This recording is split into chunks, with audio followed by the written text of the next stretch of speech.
Mono groceries.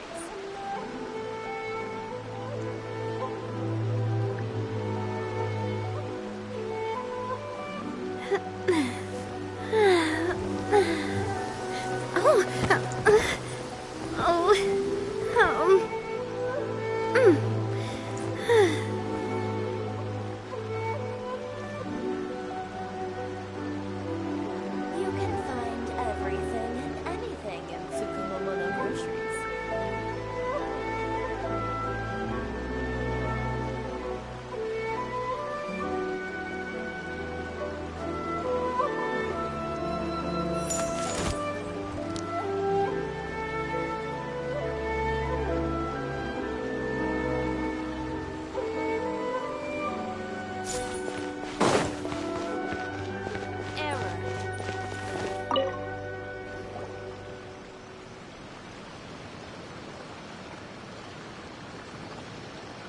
Hi, Catherine. It's us. Was there something we could help with? Yes. I'm afraid that I have another task that requires your assistance. The Adventurers Guild has recently received a commission directly from the Tenryou Commission. The assignment is both urgent and dangerous. After assessing the assignment, the Guild has concluded that seasoned adventurers are required. Naturally, you came to mind. Just another day on the job for us.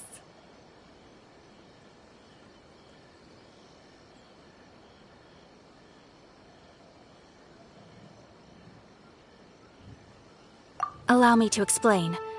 The Tenryou Commission recently issued an arrest warrant for a young Oni by the name of Arataki Ito.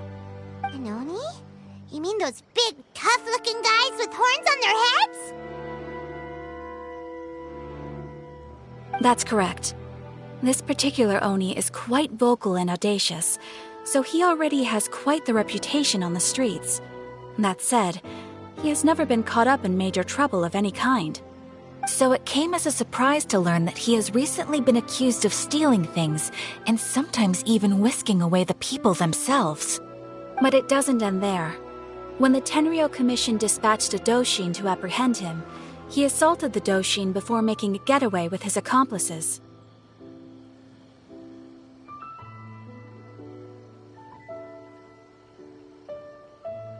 So let Paimon guess. It's up to us to bring this Oni in.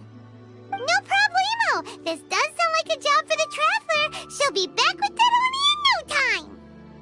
I have complete confidence you will succeed. However, please exercise caution.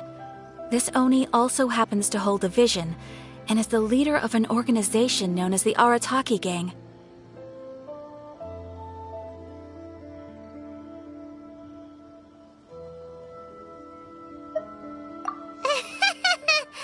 On second thought, Paimon will leave the fighting to you. The last place Paimon wants to be is in a gang fight. We are still investigating Arataki Ito's potential motives behind these incidents, as well as his current whereabouts. But please ask around in the streets as well. There will likely be others more familiar with Ito's circumstances than I am, who can provide you with useful information.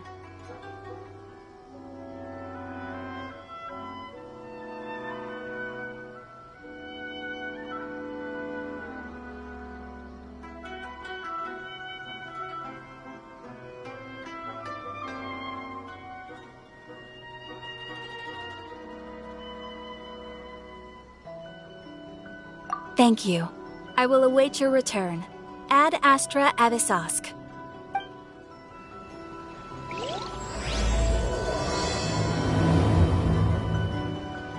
Well, let's start asking around on the streets. Hopefully we'll learn a little more about this Arataki Ito guy and figure out where he might have run off to.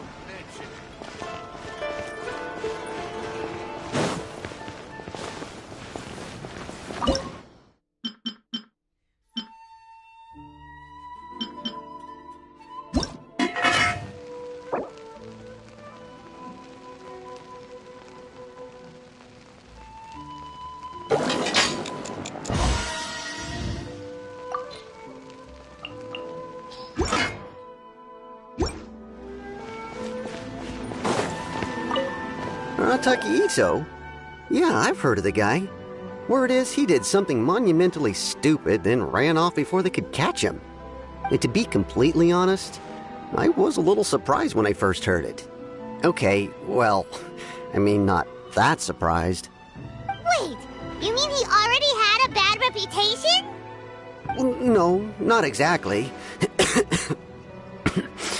He's just very overbearing in everything he does. Big and brash and always making a ruckus. So, on the one hand, he's a larger-than-life kind of guy.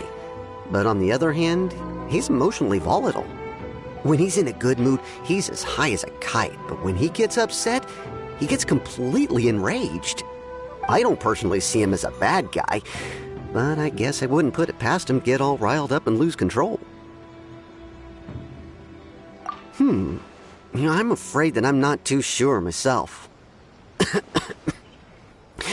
I keep a pretty good eye on what's happening in the city, and as far as I can tell, he just idles the days away.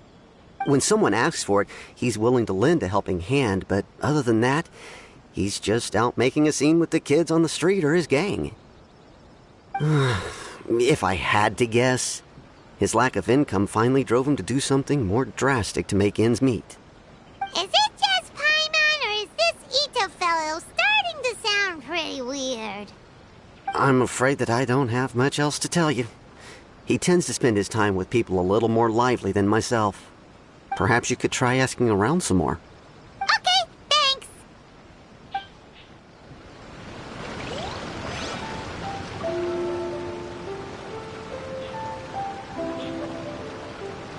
Try some creative cooking.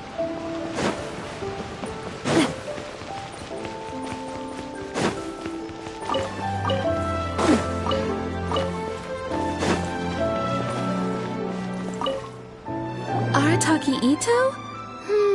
Oh yeah, I heard about that whole thing. I'm sure it must have been a mix-up on the Tenryou Commission's end. He could never do anything so dastardly. Huh? How can you be so sure? Is he really as trustworthy as all that? No, perhaps you misunderstand me. When I said he could never do anything dastardly, I meant he literally doesn't have what it takes.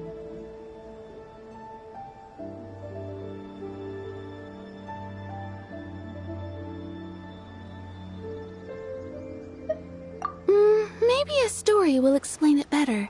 So, he used to spend a lot of time playing rock, paper, scissors and hide and seek with the kids on the streets. Kids, being kids, aren't exactly the most difficult to outsmart. I'm sure you can see what I'm getting at here. He used to lose all the time, sometimes catastrophically. On purpose, though, right? No, not at all. The one time I saw him win, he started jumping around and yelling, "I won! I finally won! I'm unbeatable!" And so on. Then he took the kid's candy as his prize and ate it right there in front of him. Ugh, that's just plain wrong. He did take it way too far that time. The poor kid started crying, so I stepped in and gave Ito a scolding. He was pretty quick to admit that he was fully in the wrong, and it wasn't long before the kid had stopped crying and was laughing and playing again as if nothing had ever happened. In fact, the children quite like playing with him because he's always serious about the stakes and never throws a game on purpose. So, I suppose what I'm trying to say is a guy who can't even beat kids at a children's game really gonna be capable of these kinds of diabolical deeds?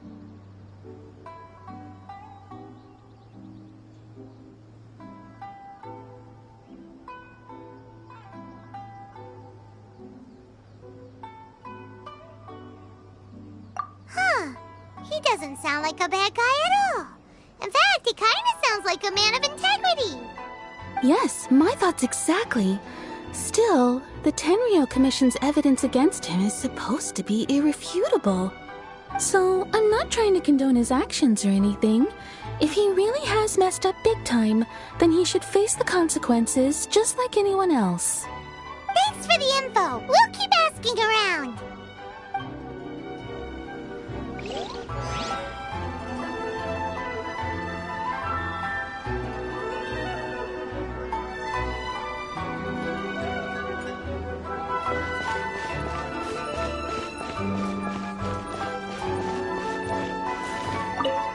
Arataki Ito. Of course I know him. We've been trying to apprehend him recently. We know he's already left Inazuma City, but with no clues to follow, we have no choice but to commission others for help, including the Adventurers Guild. Catherine says that Arataki Ito hasn't done anything seriously bad before, so it seems pretty strange. Paimon's curious. Is there any evidence of all this stuff he's accused of? Yes, of course. Otherwise, we'd never have put so many people on the case. For starters, most thieves will try to devise a way to conceal their identity, but for an Oni, the horns are a dead giveaway. I mean, the whole city could have recognized it was him. At first, he was just one of our suspects, but when we went to investigate, he personally confessed to everything and started trying to provoke the officers. What's most frustrating is that he then managed to escape along with his entire gang. He must have been planning the whole thing right from the start. Of course he did. Whether material or psychological, there is plenty of evidence either way.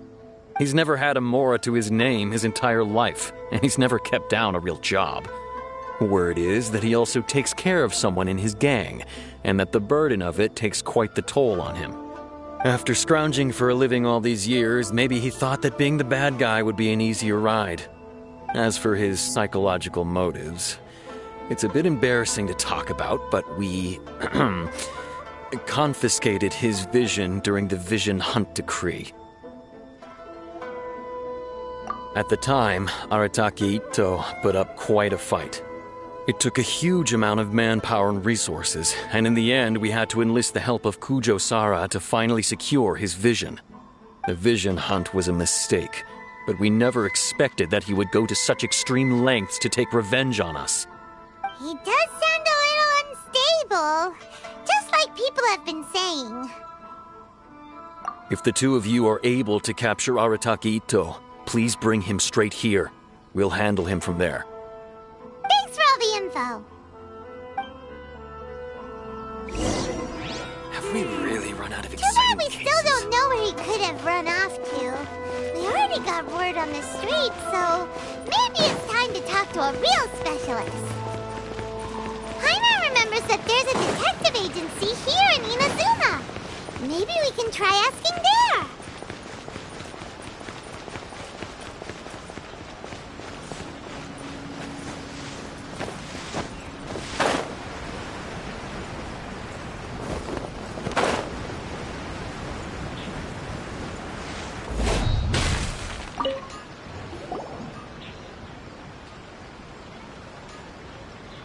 Hello, we'd like to ask some questions about Arataki Ito. Oh, him again. Sure. I have answers. We've already done some investigating for the Tenryou Commission. But first, do you have enough Moro to cover the fee? I've heard all about your travels. After everything you've been through, I'm sure you understand the way these sorts of things work. How much more are we talking about here? A one-off payment of 397,000 Mora, up front. Plus a further 5% of your Adventurers Guild remuneration as my commission, if Arataki Ito is successfully caught and brought to justice. Whoa! That's crazy expensive! How did you even come up with the price that high? Hold on. I wasn't finished. It just so happens the initial fee has already been paid in full by the Tenryou Commission. All you'll need to pay is the small commission fee. And, as for that amount, I'll settle things with the Adventurers Guild once we have Ito. So, from the way I see it, you guys are getting a pretty nice deal. Now then, to give you the full picture in this case, we must first recount a well-known Inazuman fairy tale. A long, long time ago, in a village lost to time, there lived a crimson Oni and a blue Oni. They were the best of friends. The crimson Oni looked fierce, but was gentle like the humans. The blue Oni looked human, but was reclusive, like an Oni. The crimson Oni wished to befriend the humans, but they were scared and threw beans at him whenever he came near.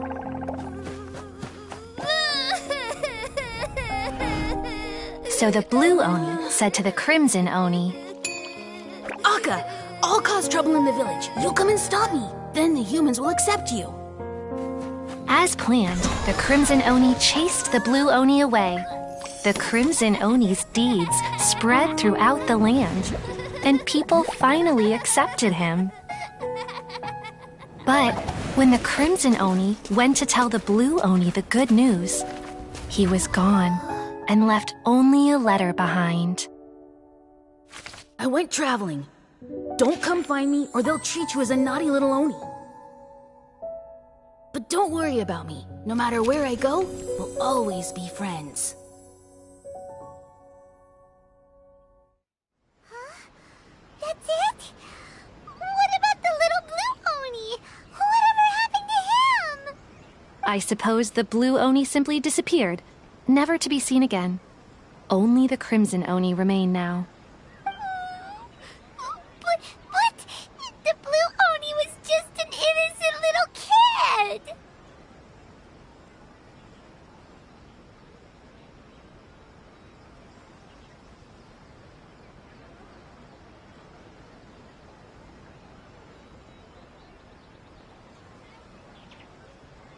Of course it does. Otherwise, I wouldn't go through all the trouble of telling it. One interpretation is that the story is actually broadly based on historical events and that Arataki Itto is, in fact, a descendant of the Crimson Oni. What I'm trying to tell you is that the Oni have sacrificed a lot in the past in order to finally integrate themselves into human society. But there are still some volatile personality traits in the Oni bloodline. Every generation of Oni inherits these traits. So while Arataki Itto has never been known to commit a wrongful act in the past, can we ever completely rule out the possibility of him one day allowing this side of him to take over? But how could he do that? After the Blue Oni's sacrifice? That would be such a betrayal! That's a very old story. Nobody knows how long it's been since the Blue Oni disappeared. We can only assume that they have long since died out, in which case, it would be quite a stretch to say it still counts as a betrayal at this point. Besides, the suspect has already confessed. What is there left to discuss? According to my investigation, he was headed southwest. I would bet he's already made it to Yashiori Island by now. The Tenryo Commission is unable to enter territory controlled by Sangonomiya troops. No doubt that's the reason Arataki Itto chose to flee in that direction.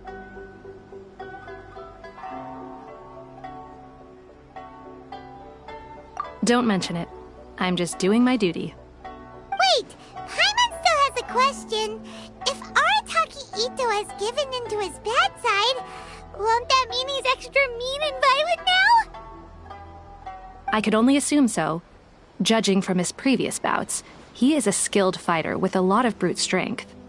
Whether or not you'll be able to handle him, that I do not know.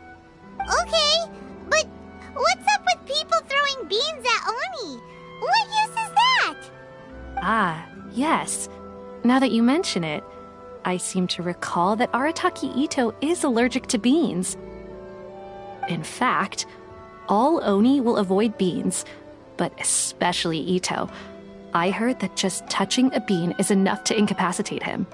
If you could weaken him a bit by triggering his allergies, perhaps he'd have better luck subduing him.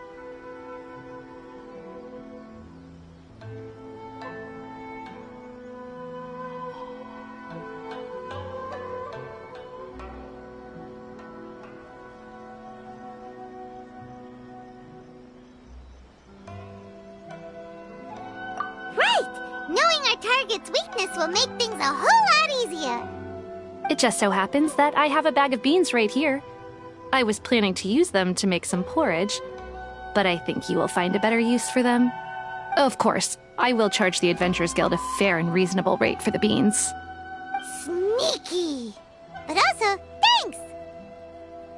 Let's head to Yashiori Island and start looking for Itto.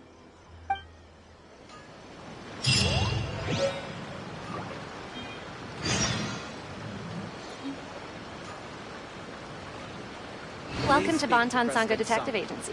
What will you have me solve?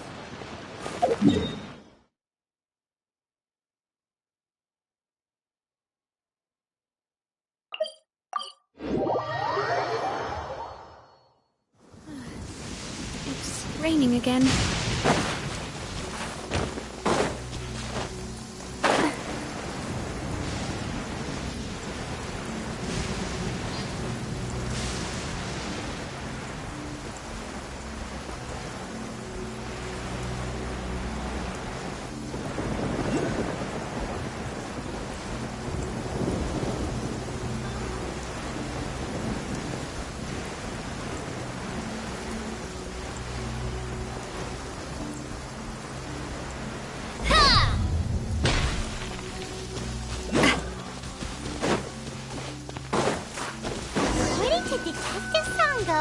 Ito should be somewhere around here. Catherine mentioned that he has a vision. Why not see if you can track him down using elemental sight? Footprints! Let's see where they lead.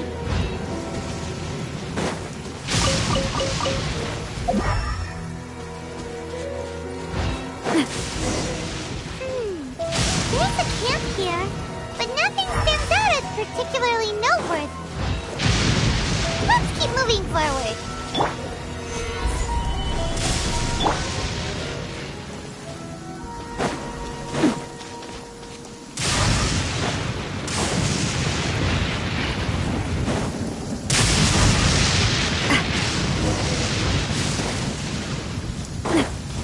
More footprints here. We should be just up ahead.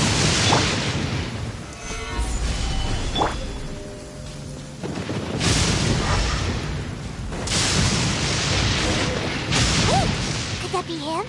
Is that Arataki Ito? He doesn't seem to be looking this way. Perfect. Let's try the beans Detective Sango gave us. It'll save a lot of hassle if we can avoid a fight.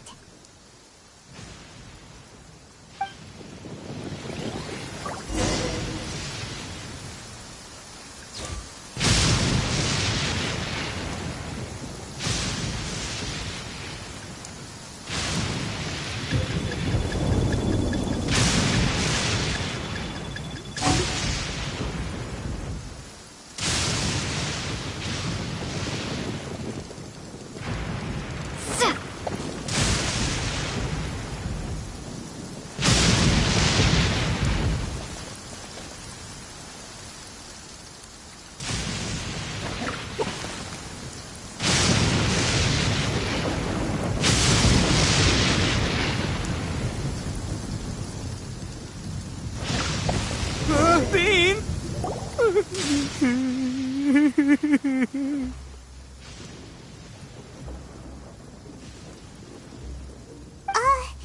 Are you okay?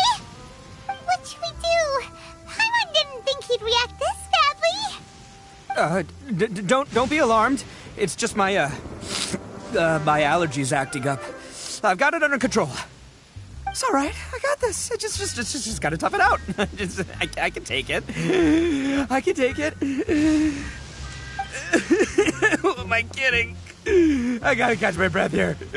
Whatever it is you want, it's gonna have to wait. I need a moment.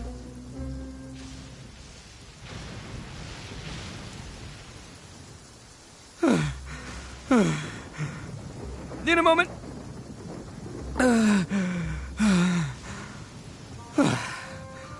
Woo, that's better. That sure took a lot out of me, though.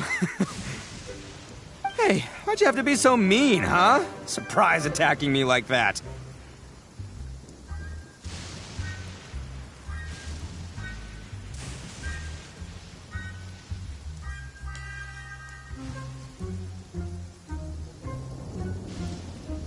Oh, I get it. So you're here to bring me in.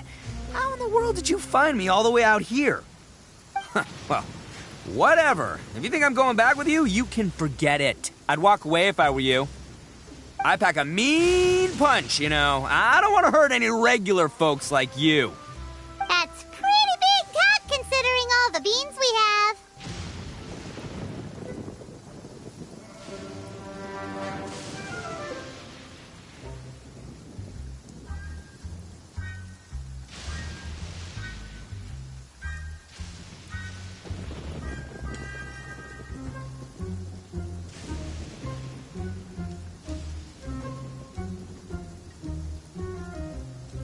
Yep, that's right. Me. All by myself. Nobody else.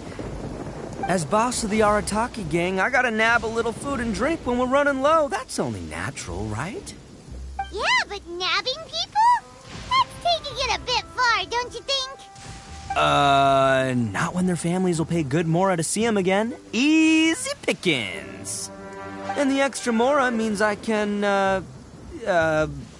give some to my gang to spend on themselves.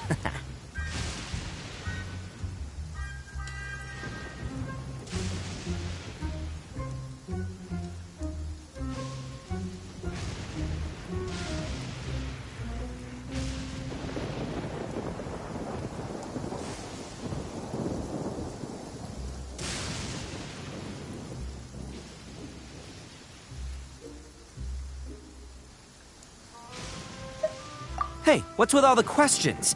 Like I said, I'm not going back with you, so stop wasting everybody's time. No way, mister! We've accepted a commission to bring you back! What did you say, little one? Go on. Say it to my face. Well, mostly she took a commission to bring you back.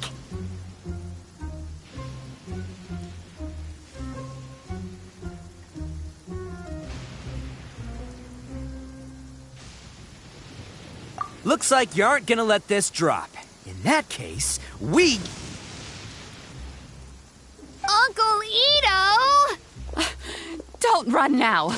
Careful or you'll fall. What's taking you so long? You said we were gonna have a beetle fight today. Come on, you promised. Yeah, that's right. Still going ahead. But you see, I've been out here for ages, and I still can't find a beetle that I like. So, just give Uncle Ito a little more time, okay? Huh?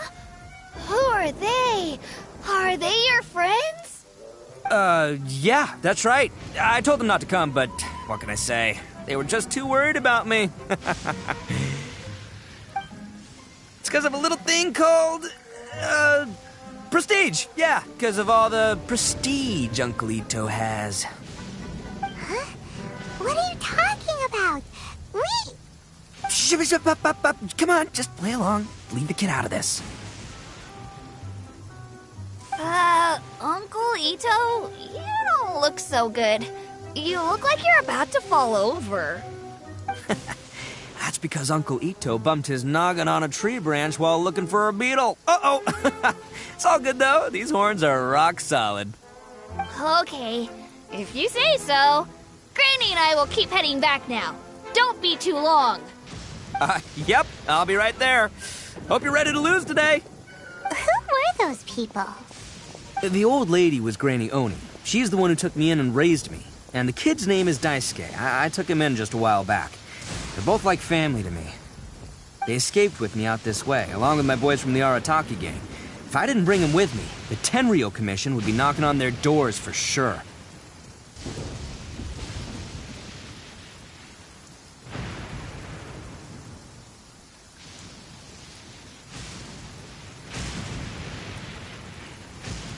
Right. But if you care about them so much, then you shouldn't have done all that stuff that made them worry about you in the first place. Listen, how about we make a deal? You two let me go wrap things up with Daisuke, and once we're done battling beetles, the two of us will settle things with a duel. If you win, I'll come quietly. You can take me back to Inazuma City, and you won't hear a peep out of me. Why? Because I'm an Oni of my word. I'll just tell little Daisuke that my friends and I need to step outside for a moment. That way you won't worry. Cool? What should we do? There is the kid to consider.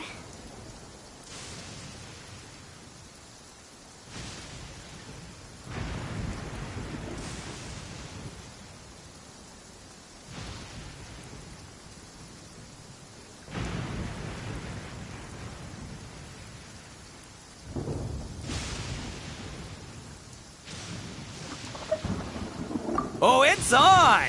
I like your style. Alright, but first things first. I need to find an Oni Kabuto to battle with. I've been looking here for ages and haven't found myself a winner yet, so it's time to try somewhere else. Come with me. Saves you worrying that I might skedaddle.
You guys have seen Oni Kabuto out in the wild, right?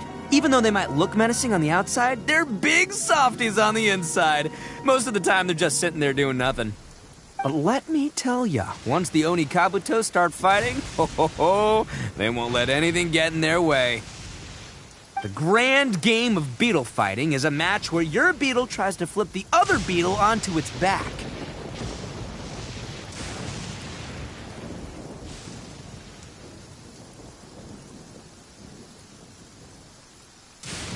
Hey, it's not just some kid's game, okay? There's way more to it than that.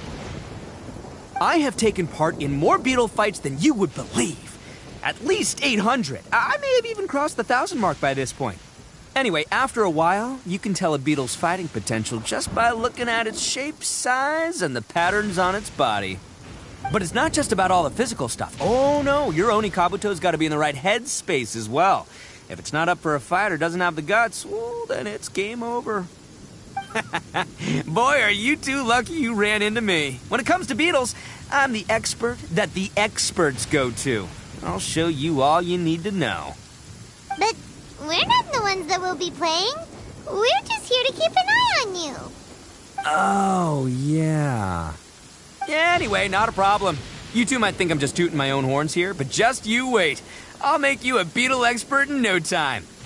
And by the way, that kid has one tough beetle. We can't underestimate it. We have to find a real lean, mean beetle warrior. Okay, so he's not the sharpest horn on the Oni. Okay, let me see. There. Let's head to that hill. I'll bet my bottom moral we're gonna find some major league Oni Kabuto hiding out there.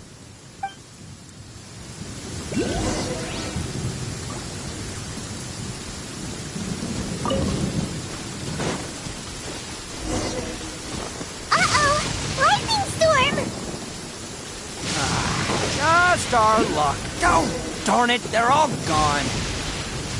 Let's hop down from here and take a look. My gut's telling me that... Look, you see all those purple things? It's a whole pile of Oni Kabuto. Now that's what I'm talking about. Huh? Oh, what the... Ah, no, not lavender melons. Well, even a pro like myself can make a mistake from time to time. It's okay, just gotta roll with the punches. Let's try somewhere else.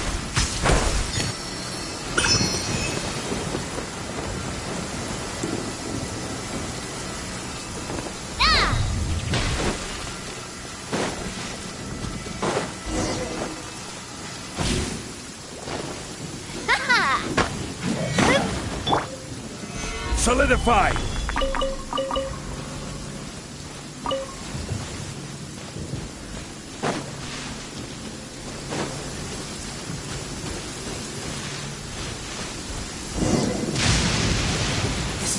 This is the one!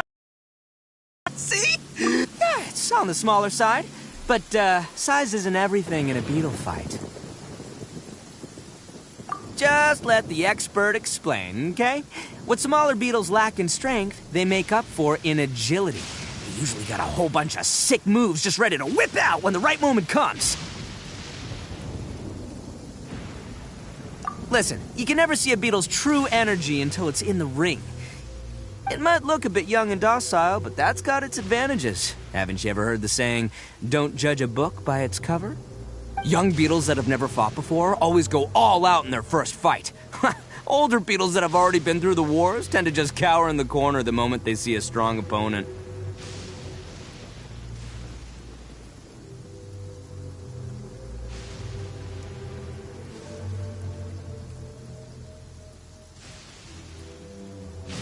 Hey, didn't I say not to worry? Come on, just have a little faith, would ya? My experience is telling me that this Oni Kabuto was spawned to be a champion!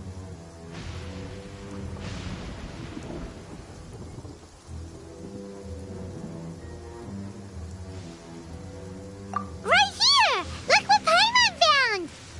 If we're gonna battle some beetles, then Paimon wants in! It's not like we have anything else to do. When you hopped down, Paimon flew off somewhere else nearby and found this one. What do you think, Ito? It's big and strong and looks like a real fighter. It matches everything you said about a good fighter, Beetle. Bet the one you guys found must be way bigger. Oh, you got some experience catching beetles too, huh? Nope. This is the first one Paimon's ever caught. Well, looks like you got a real knack for this. You'll be a fellow beetle fighting expert in no time. I mean, not as good as me, but still. Oh, so overall not that good then. Anyway, great. With both your beetle and mine, I can tell this'll finally be the one. This time, I'm gonna win for sure.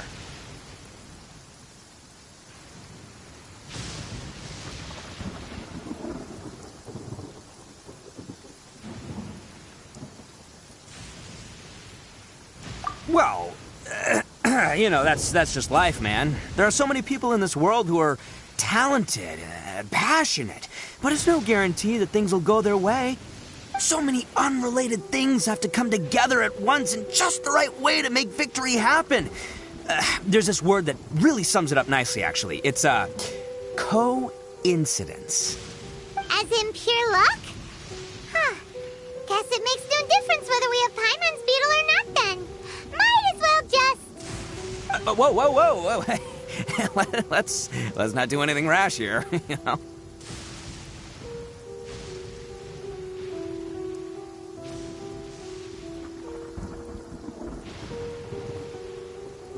I think both of these fine beetles have a shot at winning. Let's just hang on to them and give them both a try. A true warrior never leaves a good beetle behind. Anyway, time to head back and get this show started. Man, I am psyched for this. Woo! Let's go!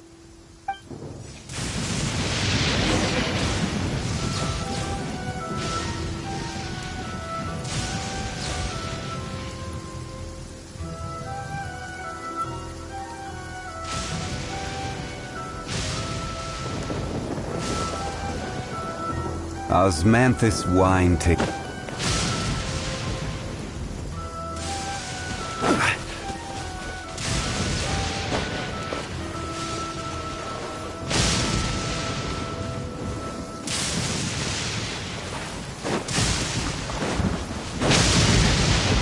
Stabilize!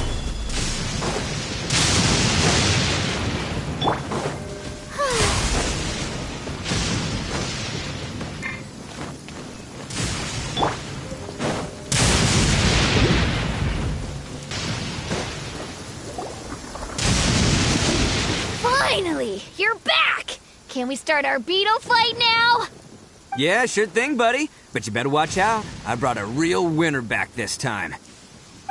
Don't worry. I'm not scared of your beetle. Go, Stripey Ghost! I've got this fight in the bag. Let's go, Nimble Ninja!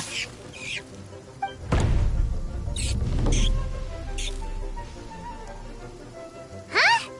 When did you come up with that name? Come on, you can take him, little guy!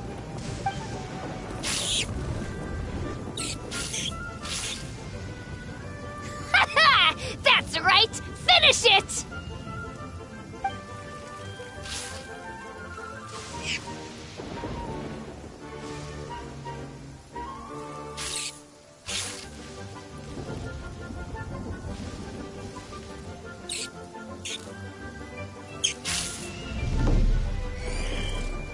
Oh, no! My little nimble ninja!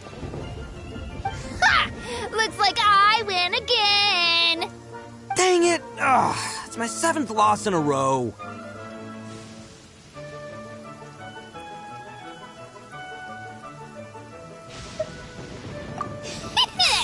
Stripey Ghost is invincible! Even Uncle Ito can't beat him. I won't forget this. I'll beat you next time, I swear! All right, Paimon, you're up. Time to give Crimson Cyclone a shot. Maybe it'll end this losing streak of mine. All right, go get him, Crimson Cyclone!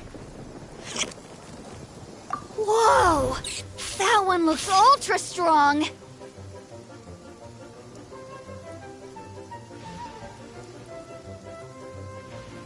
But it's still no match for you, Stripey. All right, little guy, use your Super Paimon Tornado!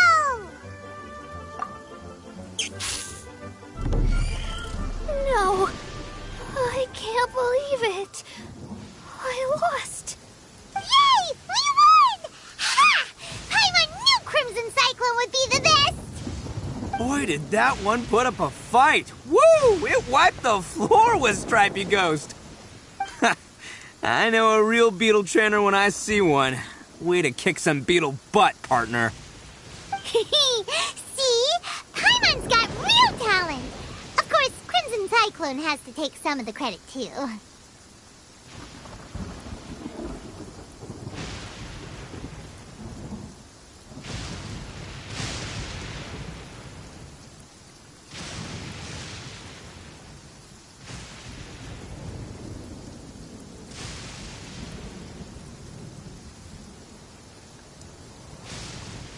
Oh, right. Yeah, now that the beetle fighting's over and all. Hmm? This is for you, Daisuke. Huh? For me? You're really giving it to me? Go ahead, take it, Daisuke. When we finally get back to the city, you can show it off to all your friends. But will we ever be able to go back? Of course we will. Trust me. I never go back on my word. Anyway, I got some things I gotta discuss with my friends here. Go play with Granny for a while, would ya? There's a good boy. Good. The kid doesn't suspect a thing. You're from the Tenryou Commission, aren't you? I bet you're here to capture Uncle Ito. Huh? Hey, didn't I tell ya? They're my friends. In fact, they're in the gang. We're practically family. That's not true. I already know everyone in your little gang, but I've never seen these two before. Uncle Ito didn't do anything wrong. Don't take him away. And not only did he not do anything wrong, he also saved my life. He's not a bad guy. Hey, some things we don't tell to outsiders, remember? How should I explain? I'm a real lousy liar. Ito, sometimes you need to just say what you have to say. Don't worry about us. I guess. Thanks, Granny. Seems I can't hide it anymore. Come with me. I'll explain everything. I'll be honest with you. This thing the Tenryou Commission is investigating, with someone going around taking people and their possessions, it wasn't me. Any of it. I have my own reasons for lying about it, and I really didn't want to get innocent people caught up in this while I'm still trying to solve the real problem here. And the same as you. I just want to avoid conflict at all costs. But it's just not worth it if someone gets hurt. So why in the world would you say that you were the culprit? Well, maybe you don't know because you're Outlanders, but it all started a long, long time ago with the story of the Crimson Oni and the Blue Oni. Hold on a second. If you're talking about that fairy tale, we've heard that one already. Oh, so you already know. Well, that makes things a whole lot easier. So, is the story from the fairy tale really true? Everything about the fate of the Oni is true. The blue Oni chose exile, and the crimson Oni stayed behind. But the other details aren't historically accurate. Fairy tales are nice stories, but there's something they leave out. It's a little thing called the cold, hard truth. The Inazuma of long ago was a dangerous place. If you wanted the Raiden Shogun's protection, you had to have a good relationship with the humans. The Oni are a proud kind, so it wasn't easy for them to ask others for acceptance. Over time, the Oni eventually split into two factions. The Crimson Oni were friendly with the humans, but the Blue Oni, they were more stubborn and insisted on keeping to their own. Paimon thought you were two different species. So really, you're all one family? Yep, that's right. There's no real difference between us. We just paint our horns different colors to show which side we belong to.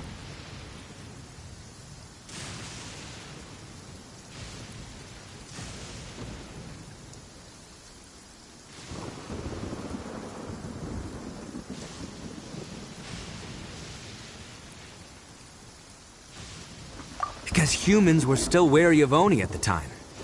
The Crimson Oni always hoped to find a way to live in peace with the humans, but the Blue Oni kept clashing with them. Humans didn't see a difference between Crimson and Blue Oni. All they knew was that Oni were hard to get along with. If things were to continue that way, the Oni were never going to get along with humans. And so, the most revered leaders of the Crimson and Blue Oni decided to resolve it once and for all. Over drinks, they swore an oath. The Blue Oni would play the role of evil Oni to help the Crimson Oni integrate into human society. But the Blue Oni's leader gave two conditions. Huh? What were they? First, the Oni must abandon any prejudice they held against humanity. Every Oni was to accept humans in their heart before the humans accepted them. Oni were not to use their strength to mistreat humans, but were also not to stand for mistreatment against themselves. Second, the Crimson Oni were to integrate with human society, but not by trying to please the humans. The Oni were to embrace their own honest characters, their surging tempers, and their awesome strength to win respect from the humans. In other words, they were to carry on the Oni bloodline while also protecting our Oni pride.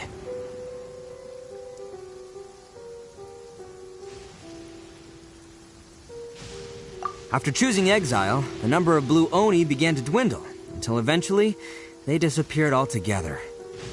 Since I first heard the story of the Blue and Crimson Oni as a kid, I've heard it countless times in my life. Not once did I ever imagine that the Blue Oni clan had actually survived. So you're saying the real culprit was a descendant of the Blue Oni? That's right. Most people don't pay attention to the color of an Oni's horns. They probably don't even know that Blue Oni exist. But nothing gets by the Arataki gang. At the scene of the crime, they saw an Oni with different color horns than mine. Still, it'd be strange if the culprit really was a descendant of the Blue Oni. I can't bring myself to accept it.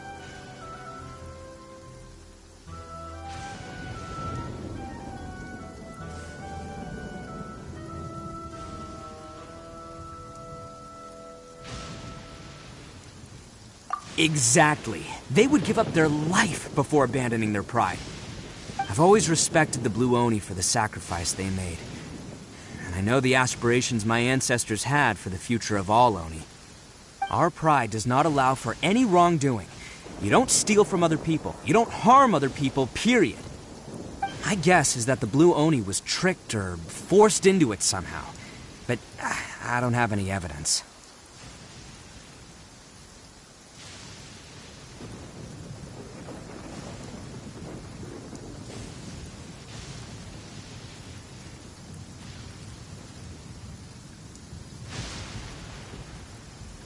That's right. If I didn't step in, the Tenryou Commission would have definitely caught them by now. But what does Daisuke have to do with any of this? He said that you saved him so he knows your story, right? He was the one I managed to save from the Ronin after I sent them running from the scene. He was off playing somewhere when they came by and ransacked his house. By the time he came back, his parents had been taken. The whole reason I'm in this is to help this kid find his mom and dad again.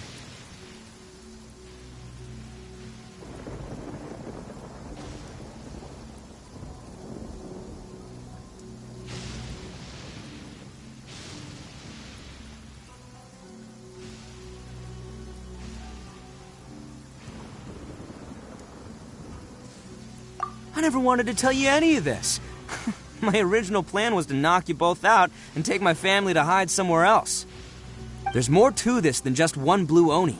There's a dangerous group behind everything that's been going on. I didn't want to get anyone else caught up in this mess.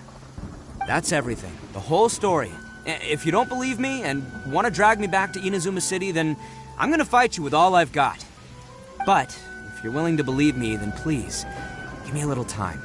Once I find the blue Oni, I'll turn the both of us in.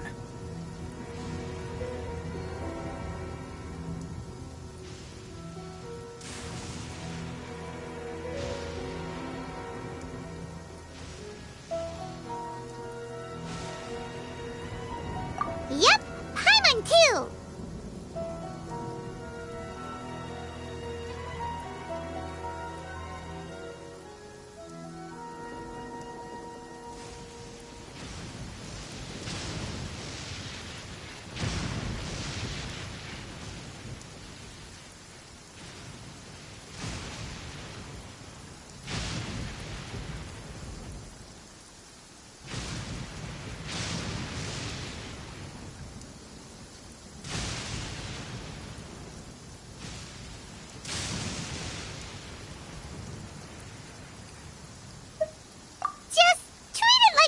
Keep an eye on you.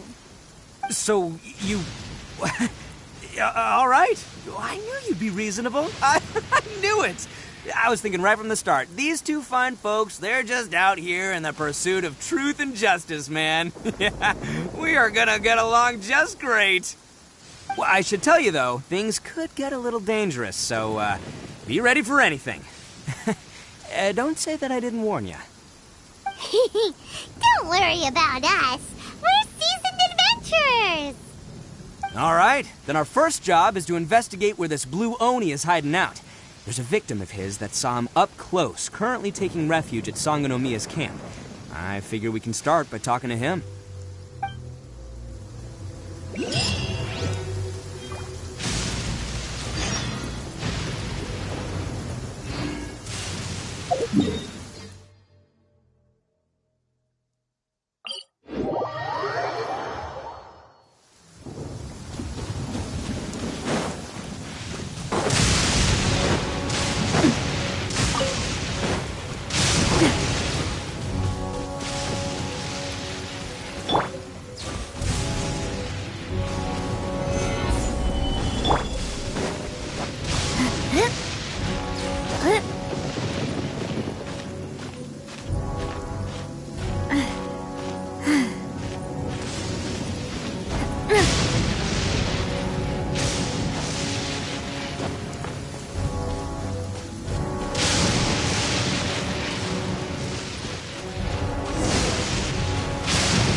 Yo, you must be Masato. An Oni? Oh no, not another one! Oh, yeah. Not the one that robbed you, though, so, chill. I contacted you before, remember? I need your help. Oh, right. Sorry. I'm still a bit on edge after the incident. So anyway, here's what happened. I was just out transporting some goods when a group of Ronin suddenly attacked me. It's not the first time that's happened to me. Usually you just hand over some Mora and they'll leave you alone. At least you don't lose your goods that way. But this time was different. They weren't willing to talk things over. Instead, they took my things and they started coming for me. Huh? That's totally uncalled for! I got down on my knees and begged. Said I had a family to care for and that my business is our only livelihood. Then I saw that there was an Oni among the group. I thought he was going to be the one to finish me off. But instead, he stopped the others and told them to let me go.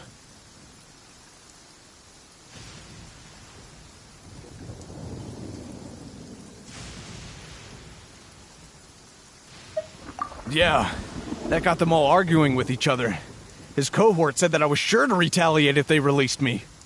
But the young Oni was insistent that they shouldn't lay a finger on me. Things got real heated. I thought they were gonna come to blows. Luckily, they let me escape with my life in the end. And I scrambled to get myself here, where I'd be safe. I never want to set foot outside of here again! So he'll steal, but he won't harm people. Seems he has some sort of standards. Did he say why they were robbing you? Surely it was Mora, right? What else could they have wanted with me? I mean, I can't say for sure. It's not like I asked. But what I did hear them say was, the goods are worth more than the merchant's life. Or something like that. Ugh, that idiot Oni. Do you have any idea where they went after they robbed you? I have no clue. But I think they're pretty active in the Tatarasuna area. You weren't gonna go after them, are you? Seriously, I'd advise against it. There are too many of them and they're all heavily armed. Don't worry. It's just a bunch of no-name scumbags. I got a whole laundry list of scores to settle with them. If these two islands are where they tend to hang around, we're sure to run into them at Nazuchi Beach sooner or later.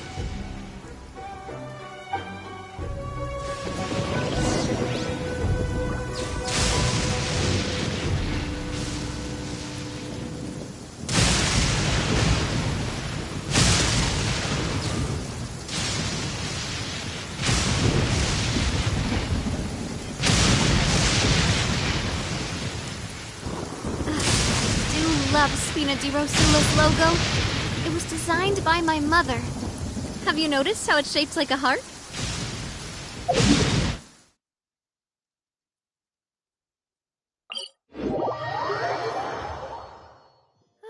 Finally.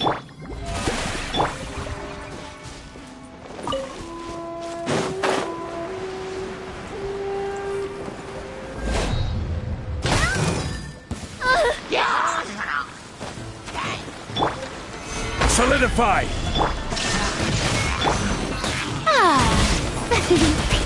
The show begins! Watch out! Umbrella warfare, I guess!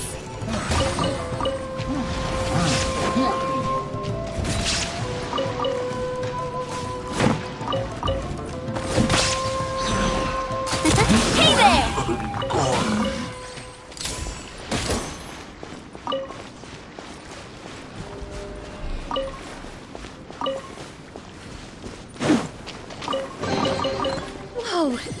What a stroke of good luck!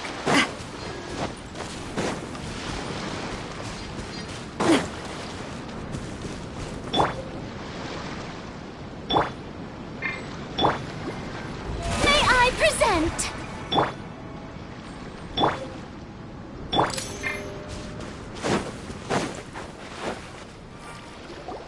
They gotta pass through here sometime. Let's just hang tight for a while. If I'm not mistaken, they'll be showing up any time now. Yeah, things might get a little rough, so we better be prepared.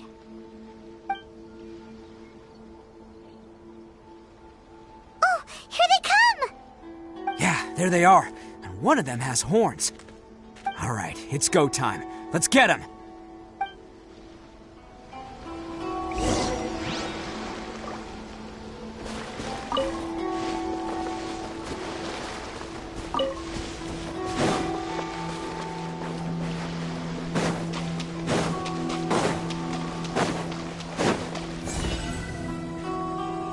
Let's roll! Looks like you fellas aren't going down without a fight. Fine by me. Fight first, talk later.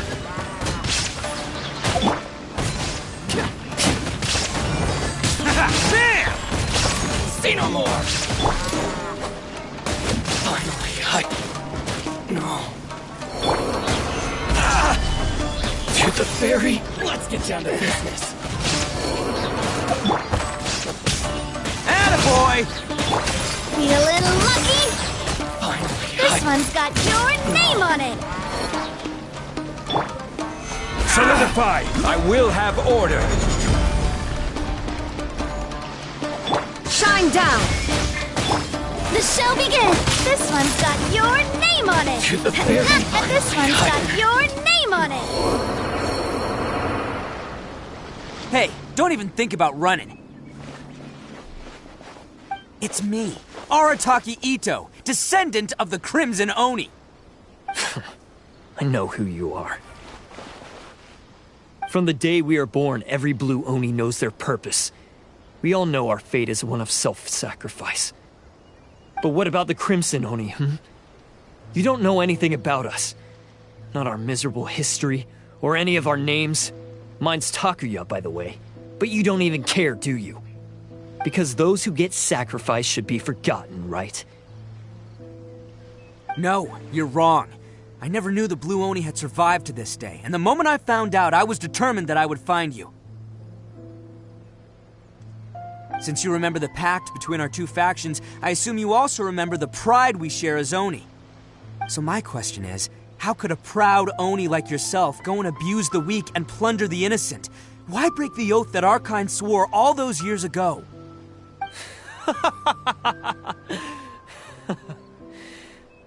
Huh? What's so funny? Who are you to talk about pride and oaths with me?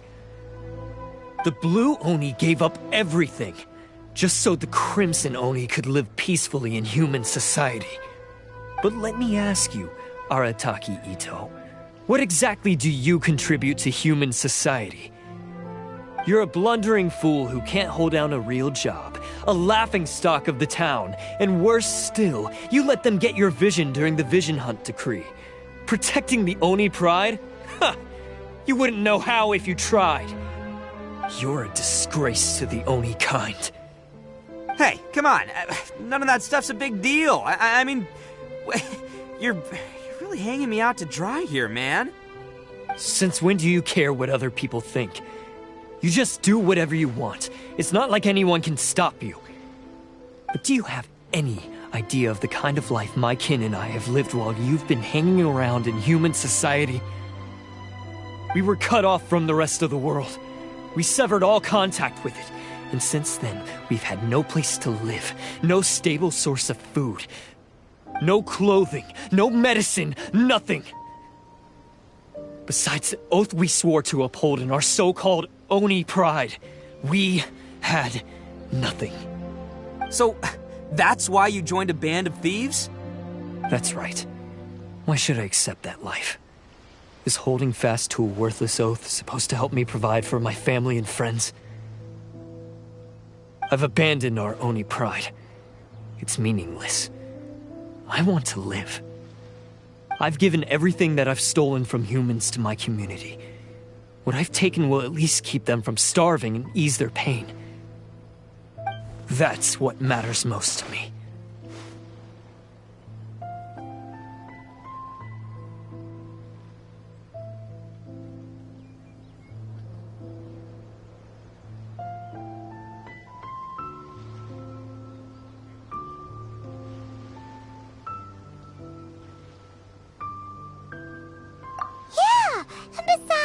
The Blue Oni sacrificed themselves so that Oni could be accepted as part of human society. If people see Oni causing trouble again, then that'll defeat the whole purpose of the sacrifice you made. You make a good point. But Arataki Ito's the one who needs to get that into his thick skull. The Blue Oni are the bad guys, so we're expected to do bad things. Our actions won't tarnish the reputation of the Crimson Oni. Unless, of course, this bonehead decides it'd be a great idea to take all the blame for himself, completely destroying the trust between humans and the Crimson Oni in the process. He's the one that wasted the sacrifice we made. Huh? Well, I only had to do that because of you! I couldn't just stand back and let the Tenryo Commission drag you away. You should get your priorities straight. The Blue Oni are history, all right? Forget about us. The Crimson Oni are the ones who must live on. Why couldn't you have just stayed out of this? There they are! Seize them! Oh no! It's the Tenryo Commission! Forget it. This was a waste of time anyway. Look, I don't expect you to understand me, but you could at least take a look in the mirror sometime. Hey! Hey!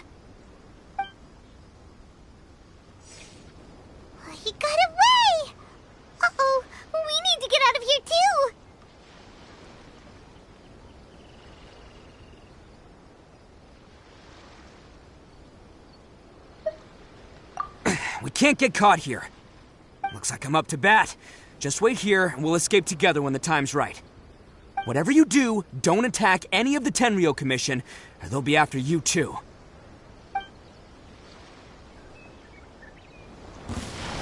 Battle formation! Soldiers, quick!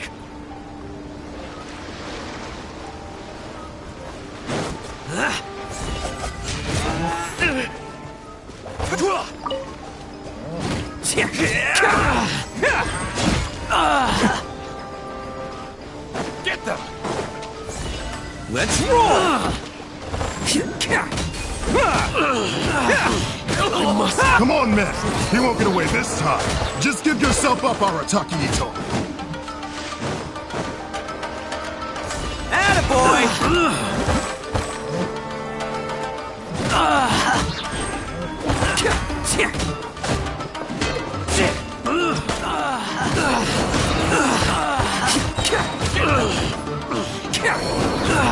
I must draw. Who wants some of this?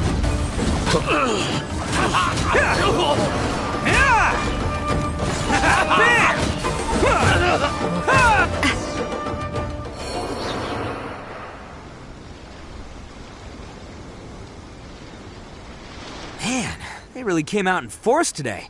I'm kind of flattered the Tenryou Commission sent so many. But I still haven't completely recovered from the bean attack earlier. I'm starting to lose my edge here. No way. All that would do is send them after our blue Oni friend instead. But I have to settle things with him first, man to man. Then what should we do? The Tenryou Commission's about to arrest you! No choice but to keep kicking some Tenryou butt! Hey, boss! Thought you'd have all the fun without us? Granny Oni sent us. We're here to lend a hand. Maybe we can't take him, but we can sure slow him down. Now's your chance. Go! Hey, I told you to stay out of this one. Well, we're in it now.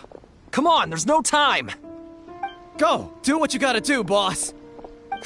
All right, then. Watch yourselves. Soon as I'm done, I'm coming back for you.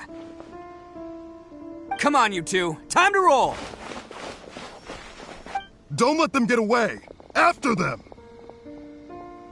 Hey, you guys want some of this? There's plenty to go around. Run for it, boss!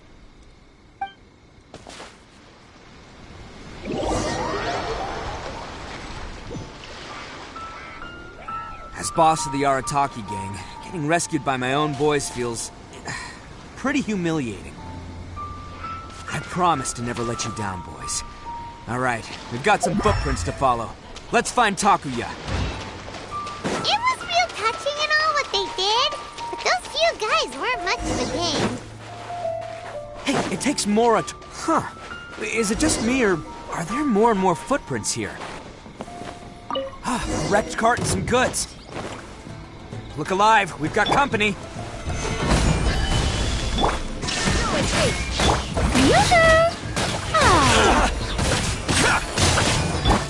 See no more!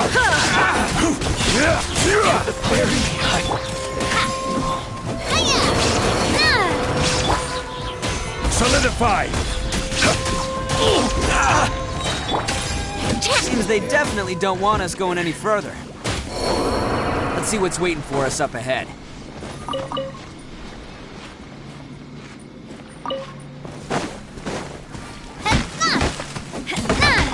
Huh. Besides the footprints, there are other signs of life here too. Must be plenty going on around here. Let's investigate. They couldn't have just disappeared into thin air. Yeah, unless they're all ninjas or something.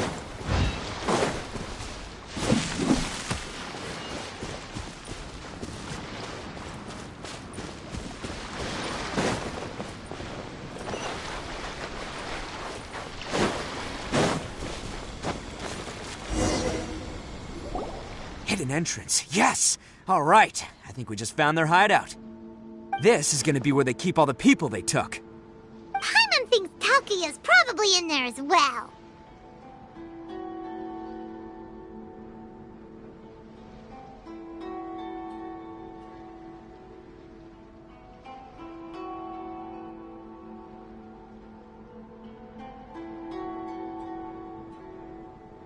Huh? Fire away.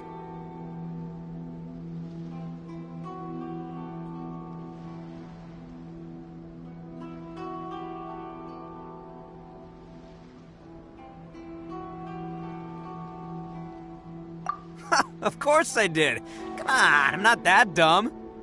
But it takes a world-class blockhead like Takuya to think his ideas are actually gonna work. So I'm here to save him no matter what.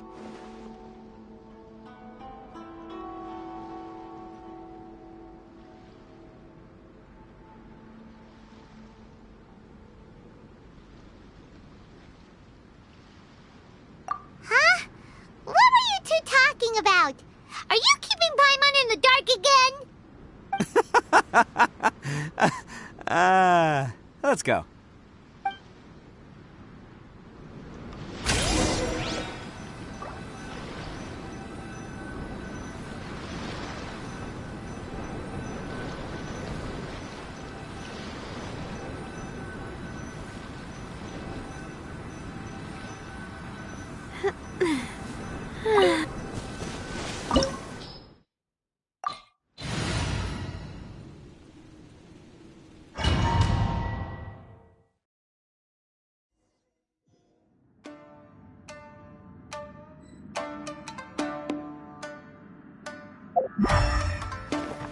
Can't catch me.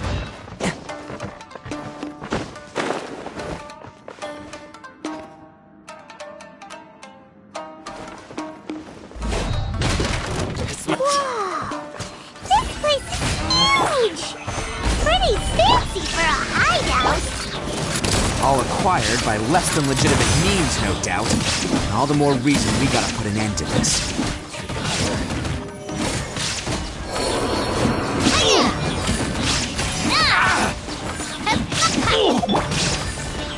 Finally, No.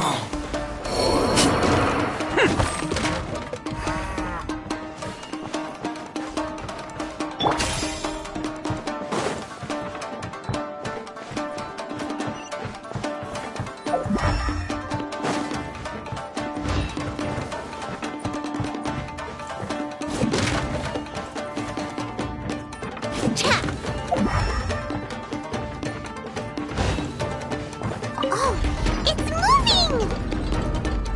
See? What did I tell you? Just trust my instincts.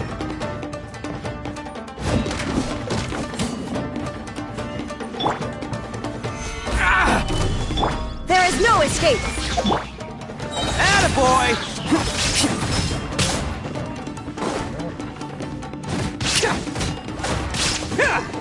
To the ferry.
Let's get down to business.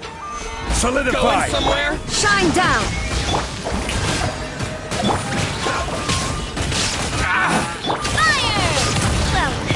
This rocks.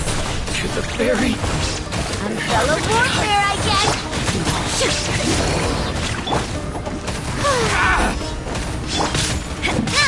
Feeling lucky? Ferry. To the ferry. Quake!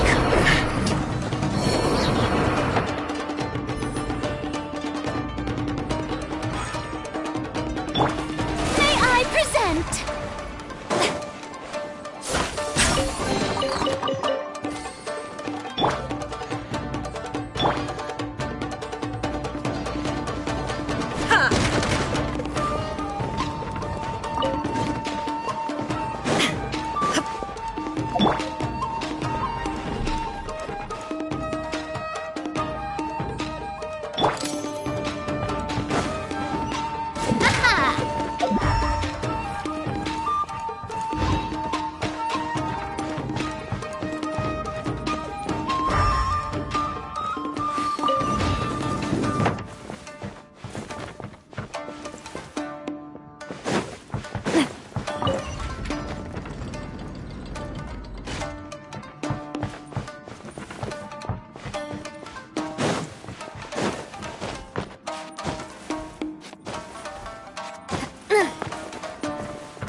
holding on to them for leverage. All right, let's get him out of here.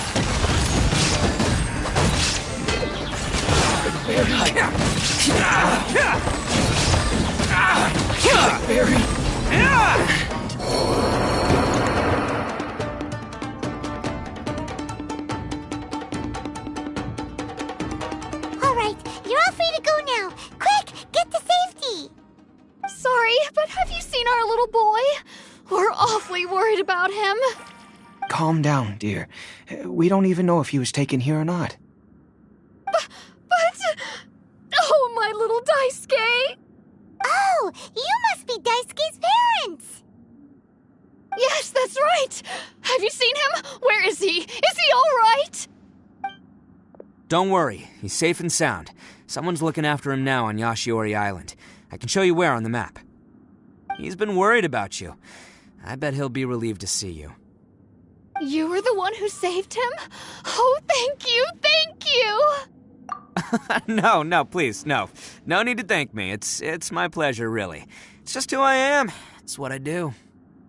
Before you go calling me a hero, let me ask you this. Wouldn't any other self-respecting guy who saw another person in danger have done the exact same thing? Really? Just one little compliment and it goes straight to his head.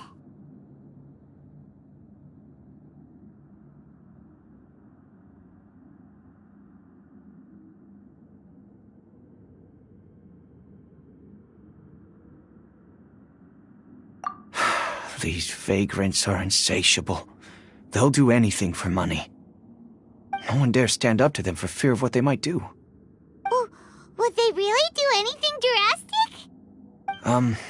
No, actually, because one of the guys, the one with Oni horns on his head, has always shielded us so far.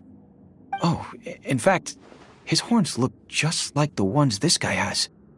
At night, he would secretly bring us food and water. I don't understand what he was trying to do. Are you a friend of his? Or perhaps a relative? Relative, I guess. Oh, maybe there's something secretly troubling him. He seemed different from the rest of the gang. They seem like heartless crooks, but I'd say he comes across more like a confused child who made some poor choices. Let me put it this way. There are a few things he needs to straighten out in his head, and I'm here to point him in the right direction. I'm glad to hear that. He's lucky to have family like you. Don't worry. He'll be in my trusty hands. I'll help him see the light. Anyway, you should scram. It's still not safe here. Yes, thanks again. You've rescued our entire family. We are indebted to you. Huh. A child that made some poor choices. Anyway, let's get going, while we still have time.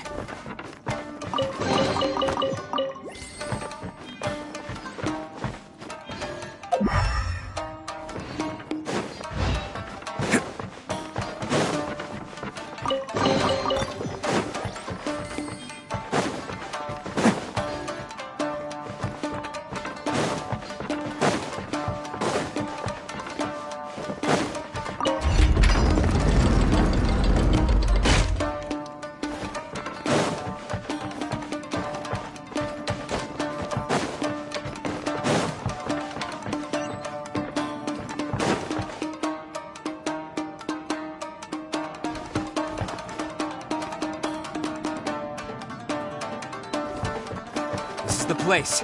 The jig's up. Surrender while you can. Going somewhere? Order guide you. Attack! That's the way. Feeling lucky? Umbrella warfare, I guess. There's more! Illusion shattered! Let's roll! Who wants some of this? Finally.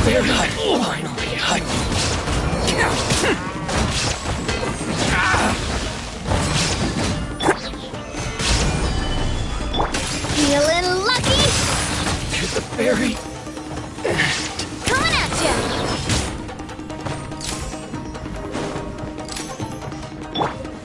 Stabilize.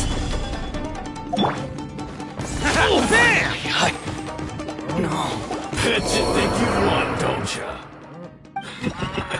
So naive. This is my home turf.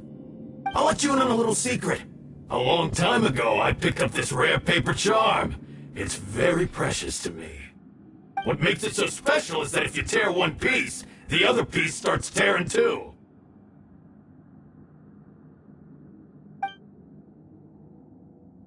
Newsflash, don't care about your cute little origami obsession. You'd better stay where you are and let me finish. Aren't you curious what the other piece is used for? I'll tell you. It's now the critical component of a mechanism, and when it gets torn, this place goes up in smoke. Yeah, the whole hideout is rigged with explosives and ready to blow. What? You're gonna blow this whole place up?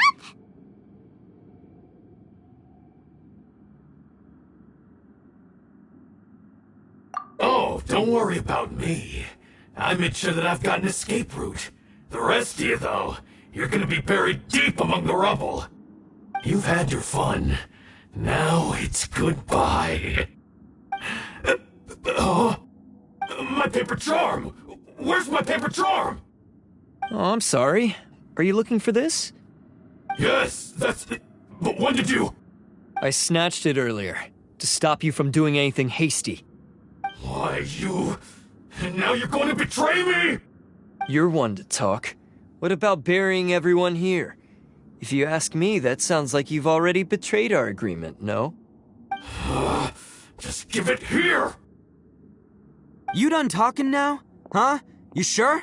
Great, because I'm done listening! Ah!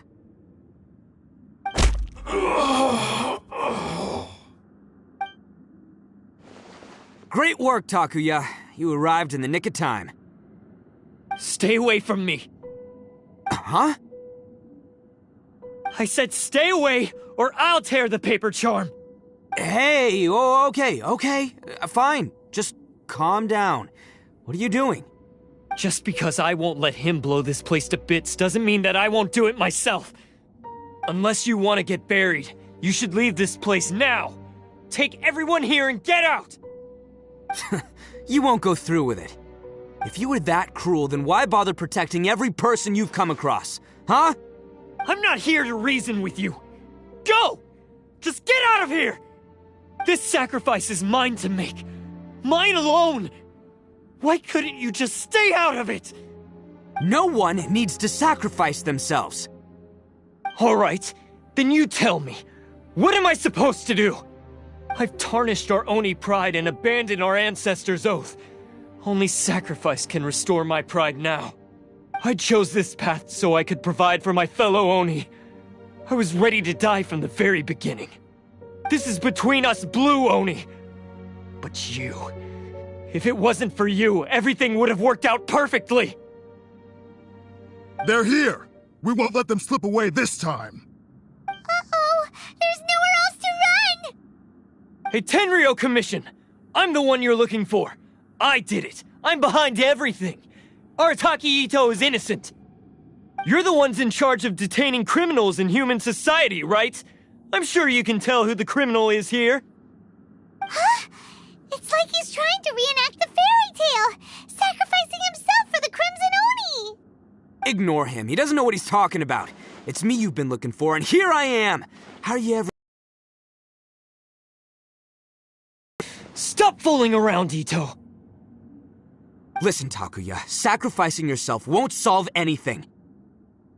Your sacrifice can't protect me or your fellow Oni, and giving up your life isn't gonna make theirs any longer. Sacrificing yourself is one way to escape your fate, but the only one you'll be setting free is yourself. Listen to me. You want to be the tough guy? Huh?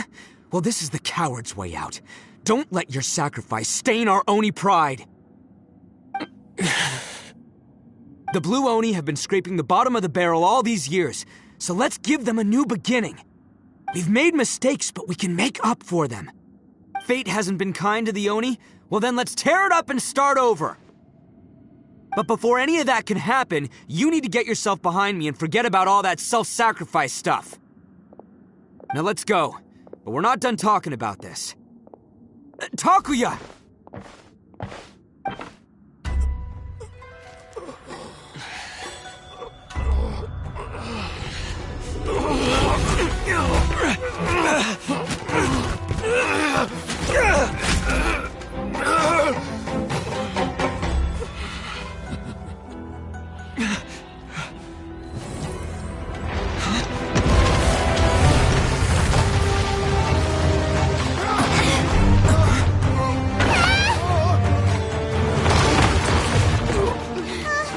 I'll take care of this. There are still people in danger. Go, help them. What? Hey, I got this. Come on!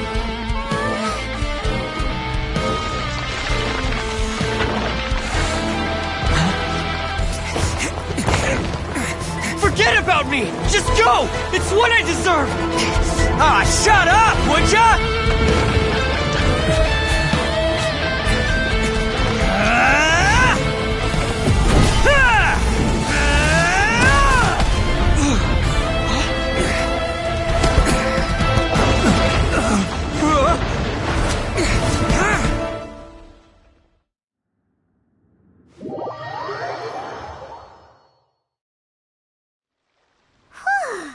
We managed to save everyone! But what about Ito and Takuya? Paimon hopes they're alright.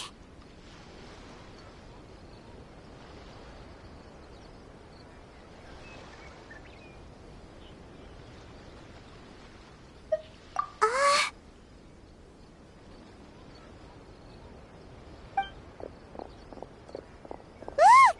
It's Ito and Takuya! That's gonna hurt tomorrow.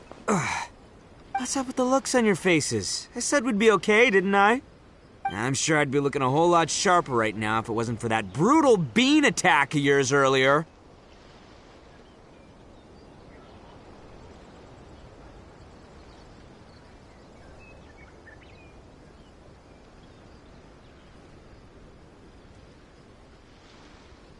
Why? Why would you do this for me? I'm the guilty one here. I don't deserve this. Because we're Oni, that's why. We share the same blood, brother. Our parents and their parents before them never taught us that it was okay to abandon family in need. I just wish you'd come to find me sooner. If you knew about me all along, then you should have come and asked me for help. I never would have dreamed of turning you away. The Blue Oni disappeared so that they wouldn't bring trouble to the Crimson Oni. If I came to you for help, wouldn't that just undo everything the Blue Oni have done? Not to me. I've always respected the Blue Oni for their sacrifice. Nothing they did was in vain. It's only because of them that we have survived to see today, and built a world where Oni and humans can live side by side. Honestly, everything that I have now, I owe to the Blue Oni. And let me tell you, the Inazuma of today wouldn't see you as a villain just because of the color of your horns. You say all that, but in spite of everything, you're barely getting by. That's just how I roll, man. You remember the pact, don't you? We're not supposed to suck up to the humans. We're supposed to earn their respect. Every member of the Arataki gangs had a tough time trying to fit in. Take Akira, for example. He snores like you wouldn't believe. Or Genta. He's got a serious temper problem. And Mamoru, well, he's colorblind. Even Granny Oni. She got that name for taking me in as a kid. We're all rejects and outcasts in some way, but we don't care. You want to talk about pride? Well, in our gang, we're proud to welcome anyone who's been through adversity with open arms. But don't worry. The Arataki gang's already a bunch of misfits. You really think you could cramp our style? We've dealt with the Kairagi and the people they took captive. I assume the two of you are finished talking. Takuya, based on the findings of our investigation, I hereby announce that you are officially under arrest for forceful seizure of people and property. Please do not attempt to resist. All stolen articles will be reclaimed. That means we'll be seizing all the goods you passed on to your kin. No, please don't! Without those goods, they'll... It's all right, Takuya. Those goods never belonged to us anyway. Don't worry, I'll help take care of your kin. Now that I know the situation, I'll personally make sure they never suffer again. Might want to put your grand plans on hold there. You're under arrest too, for numerous assaults on the Tenryou Commission officers. Oh, yeah, I guess I forgot about that. But no worries, I'll put my gang on the case. My boys will take good care of the Blue Oni. Yeah, we've already arrested them too. Oh, right, yeah, That's what they get for resisting the Tenryou Commission. Yeah, I guess it's up to you then, Traveler. Could you be a pal and tell Granny Oni about the Blue Oni situation?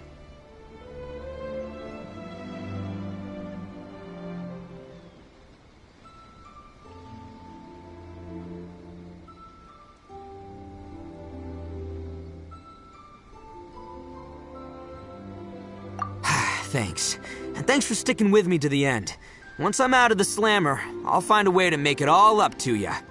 As for you two, lending them your aid when you knew full well they were in the wrong means that the culpability extends to you too. But, given your unique circumstances, and in light of the complexity of this case, we won't press charges this time. Sorry for the trouble. Hey, wait! Unique circumstances? Are these guys like a big deal or something?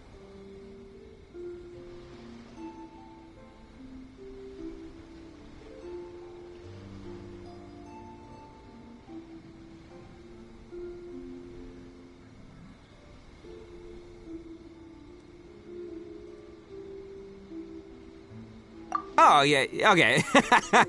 Cool. Because I was gonna say, you know, like, I'm kind of a big deal myself, you know?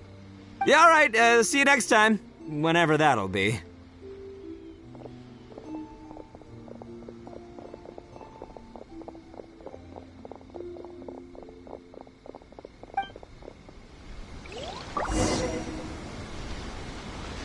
Well, he's pretty. Weird. But at least he's not a bad guy.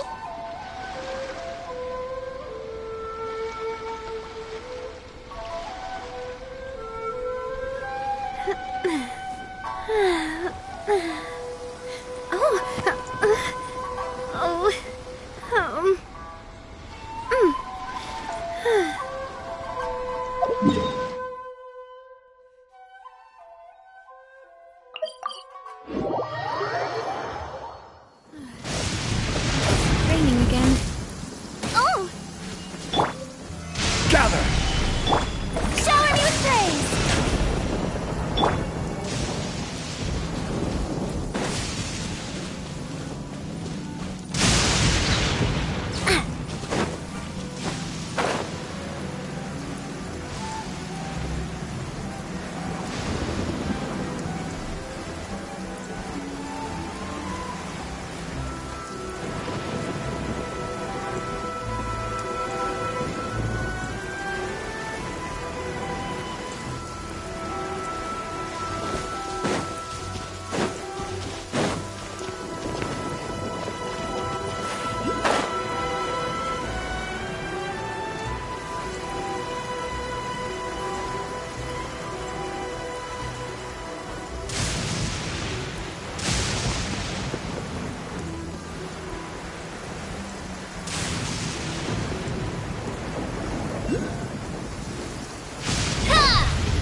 Yes, that does sound like my Ito.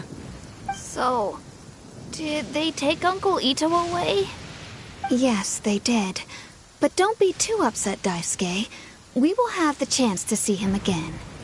He and his gang may have acted recklessly, but the fact remains that he still helped us. Yeah, I knew it! Uncle Ito helped us, and he's awesome! Now, don't get any ideas, Daisuke. Ito is a far cry from awesome. He still caused a lot of trouble for a lot of people. If you ask me, I'd say he's like one of those little Oni Kabuto you kids are playing with all the time. Though he looks fierce on the outside, he has a kind heart. He's not a delinquent, but he'll never back down from a fight. I don't really get it, but it sounds like a compliment. I can't wait for my next beetle fight with Uncle Ito. Thank you, Granny, for taking care of our little boy. I hope that Ito and his friends will be released as quickly as possible. Yes, you needn't worry. The officials in the Tenryo Commission will certainly exercise sound judgment. It's time we started heading back. We'll be sure to visit again soon. Ah, I'm glad that everything was resolved in the end. Things were looking quite dire, but now the future looks bright. Wonderful, wonderful. As for the Blue Oni, just leave them to me. If there's one thing an old granny like myself can do, it's caring for others. Do you need our help? No, no. Go on ahead. I'm sure you have other adventures beckoning. Besides, once Ito is released, he'll be here to help me.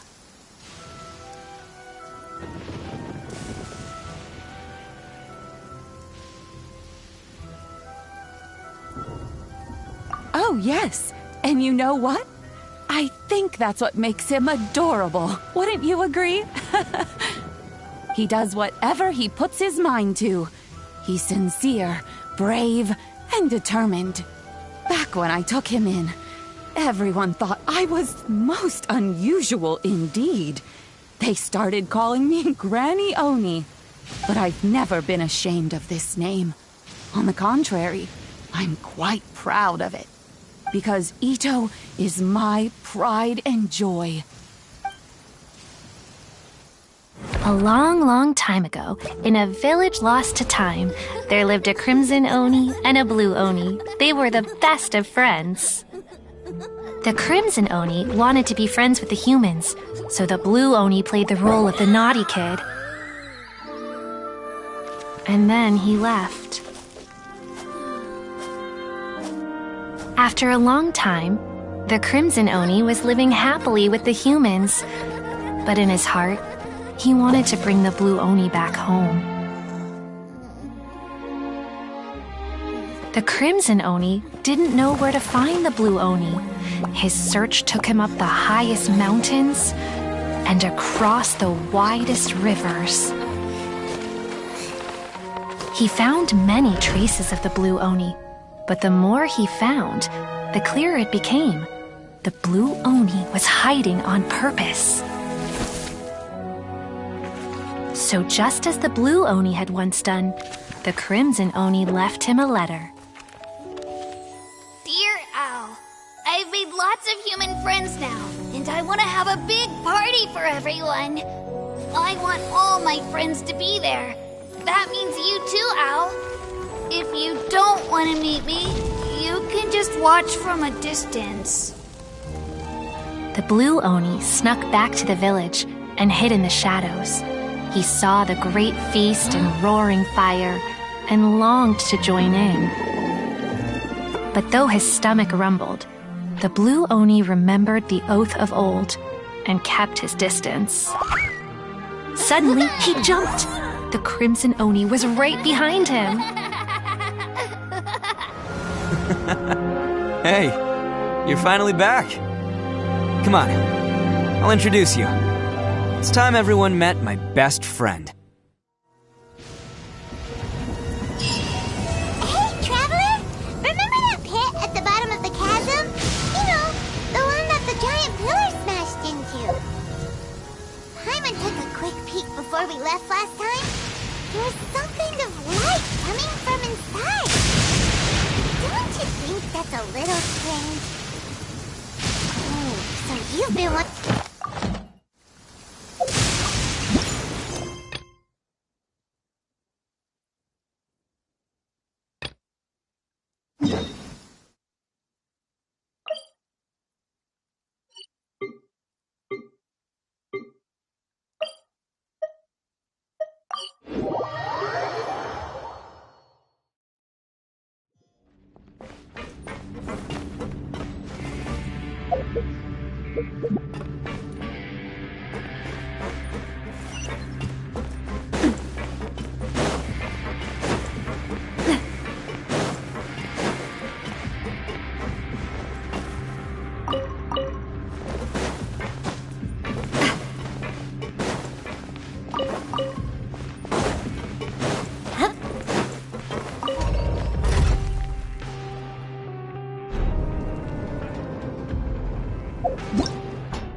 Now guess, what suit will this next card be? A bare-teeth cat? Well, well, look who it is. Traveler, Paimon. Hello, everyone. Looks like you're recovering nicely from it, eh? Mm-hmm. Thanks to everyone's support. Oh, right. I managed to work up the courage to thank Miss Clorant in person. Whoa, how did she react? She told me that it was nothing. It was as if saving a life wasn't a big deal to her at all. She also told me not to worry about it. She didn't want to stress you out, that's all. She's right, and it's best not to dwell on it. Yeah. Okay, but check this out. We went back to the opera house and we met the knave. You met Father? Did she say anything to you?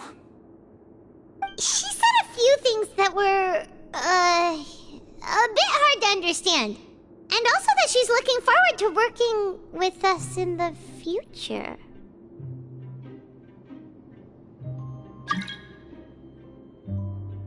Her attitude towards you is even better than what we'd imagined. That's fantastic. You should believe her. She has her own way of doing things, and she'll do everything in her power to help those she considers close, which now might also include you. Mm-hmm. Father is very capable, and also trustworthy.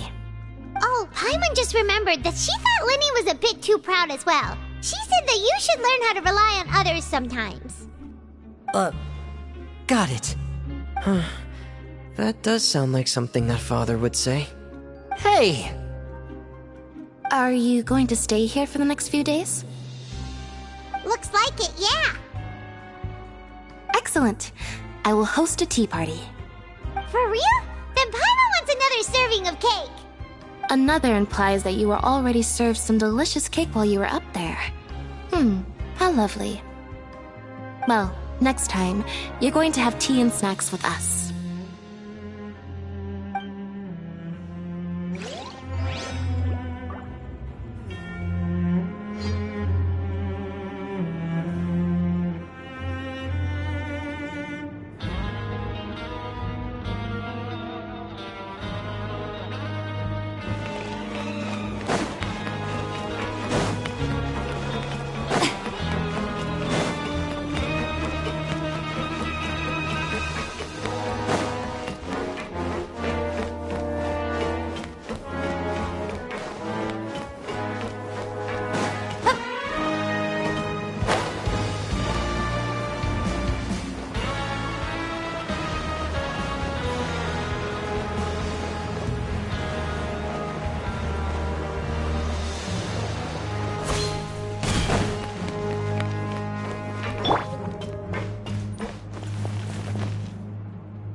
You guys are back?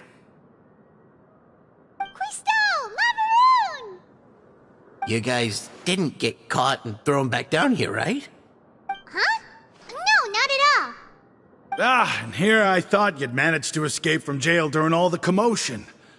I'd held you up as legendary jailbreakers, but now you're telling me you just never left? We're sorry, but we just had some business to take care of. All right. There's no need to get caught up in the details. We're just relieved to see you. He was super worried about you, you know. Hey, it wasn't just me. Weren't you super worried as well? Something like that, yeah. I was also transferred to work in the kitchen a few days ago. I can still hear Quisto mumbling to the carrots. Are those two all right? Do you think they made it out alive? Whenever he'd say that, I'd tell him I'm sure they're fine. Wherever they are, they're kicking back with drinks in hand, enjoying the lovely scenery. Hey, there's nothing wrong with worrying about your prison pals, is there? I mean, considering how they always love listening to all my gossip. These two, they sure are a lot warmer and friendlier than when Paimon first met them.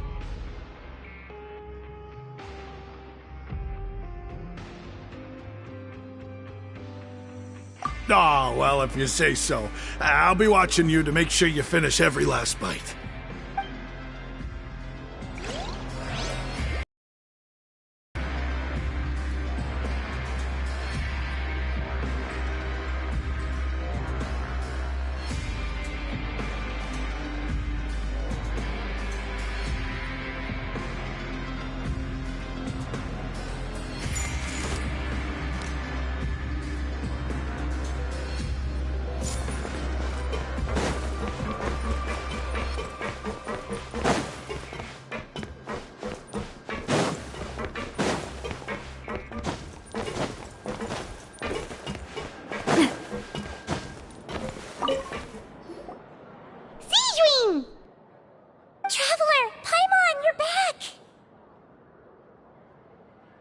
Are you still doing all right?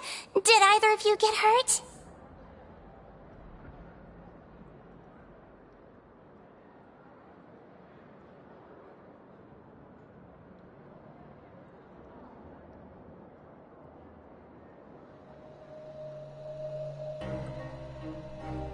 We're fine, but what about you guys? It was such a huge mess. How bad was it? A few people sustained superficial injuries, but that's about the extent of the damage. Monsieur Nervulette paid us a visit. It was all thanks to him that we managed to suppress the crisis for the time being. Of course, we must also thank you for the help you provided. How did Nervulette know that he was needed here? Well, Monsieur Nervulette has strong resonance with the hydro element. When the water level rises, he can feel the waves produced. I ran into the bombshell bros while bandaging the injuries of the wounded. They were mumbling the whole time about how you just ran down without a word. I'm so relieved to see that you're both alright. If you're not too pressed for time, please stay with us a few more days. Just let me know if you get a craving for any particular dish, so I can have Mr. Walsey get your meals prepared. Oh, and please feel free to visit the infirmary for a break at any time. I'd like to take the opportunity to spend some more time observing your facial muscles as well. Your happy smiles are quite contagious, you know. They're so memorable, and I've missed them immensely while you were gone.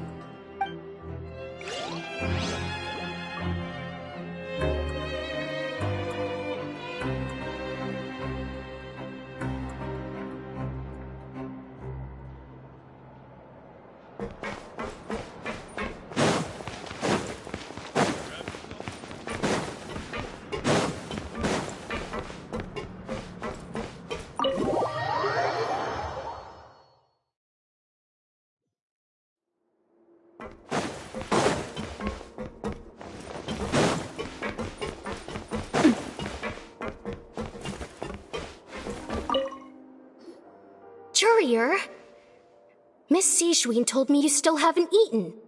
Yeah, I was working on something, so I forgot. That's no excuse for... Huh? What's you two? Courier, Lurvine, we're back! Hello there. It's been quite the mess here recently. How have you been?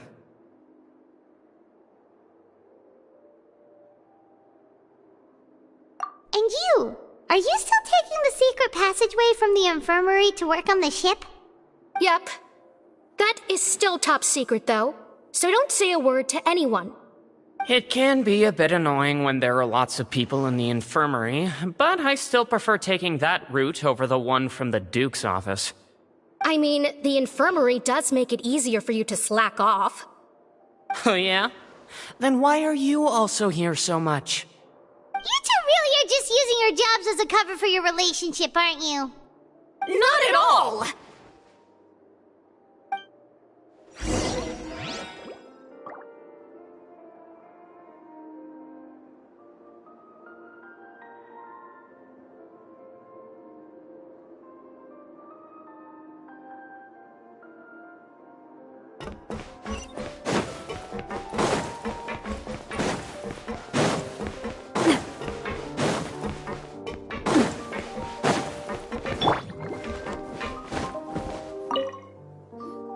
Do my eyes deceive me, or did I just see two inmates come back after making it to the surface? Some strange winds blowing of late. We wanted to see how the fortress is doing. Is everything still alright? We're fine, for the most part. Nervulette came down and took care of the worst of it. If that's the case, why don't you just ask him to stay here? Oh, yeah, what a brilliant plan. Let's go convince the Eudex himself to exchange the courts of Fontaine for a puddle of water in the middle of nowhere.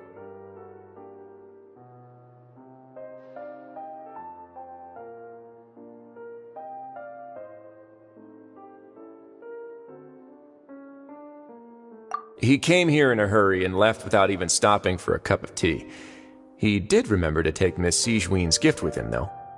He sure sounds super busy. Miss Cloran has left as well. She also took her gift from Miss Sijween. Were the gifts milkshakes? Nervulette got the milkshake. Clorand received lipstick instead. Those aren't even remotely alike. Well, it's Nervilette's own fault for making Sigewinne worried about his health by working so much. But besides that, our head nurse... Oh, and I have some gifts here for you as well. Are these from Sigewinne too? Nope, they're from yours truly. You've already wrapped up your work at the fortress, so you can return to the surface at any time. You haven't yet served your full prison term, however, so you may continue to use your cell until your term is up. For real? Then we could stay here for a really long time?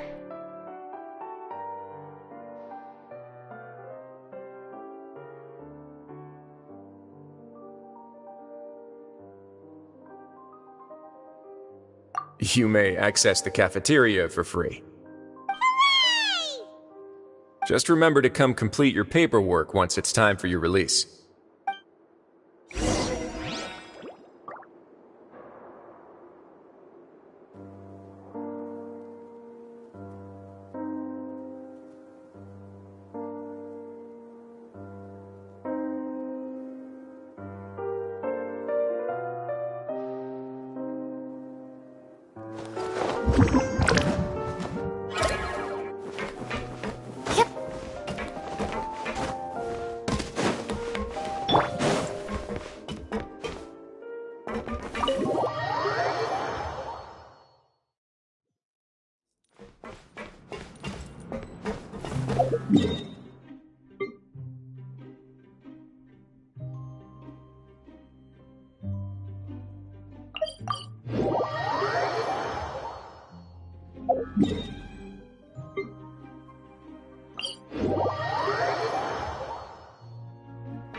We're back in our cell again. We're no longer prisoners though, so it really doesn't feel the same.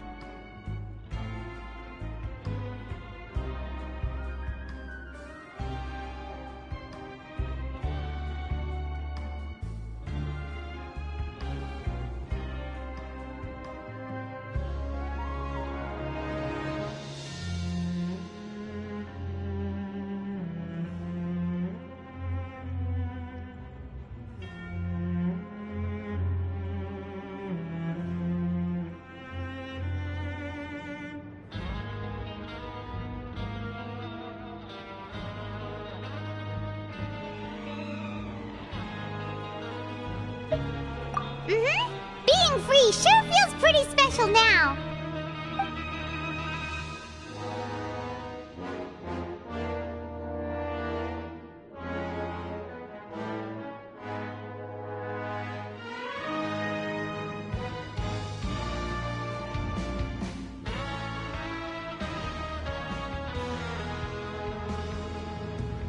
Huh? How did you know? Hey, that's not true! All right. Okay, Paimon just wanted to say that we really are an amazing duo after all. It's like we've now gone to so many places together and become friends with so many people. We've never stopped traveling or stopped meeting new friends. There are so many bad things in the world, and we're just two people, but we've still been solving problems no matter where we go. Isn't that pretty cool?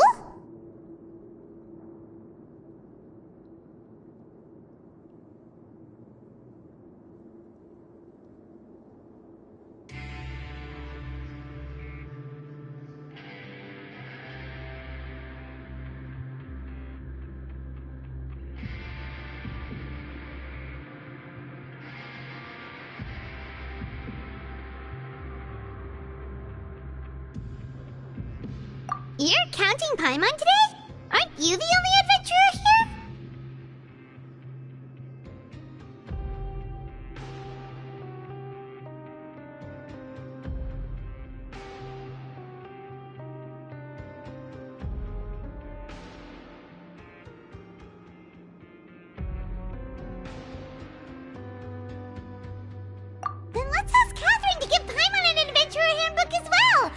Paimon will also be an adventurer from today forward! Just the thoughts making Paimon giddy. Paimon's gonna crash, so you sleep soon too. The last time we fell asleep here, we woke up to a whole mess outside our cell. The primordial seawater nearly rose up. That was so scary. We should be safe now, right?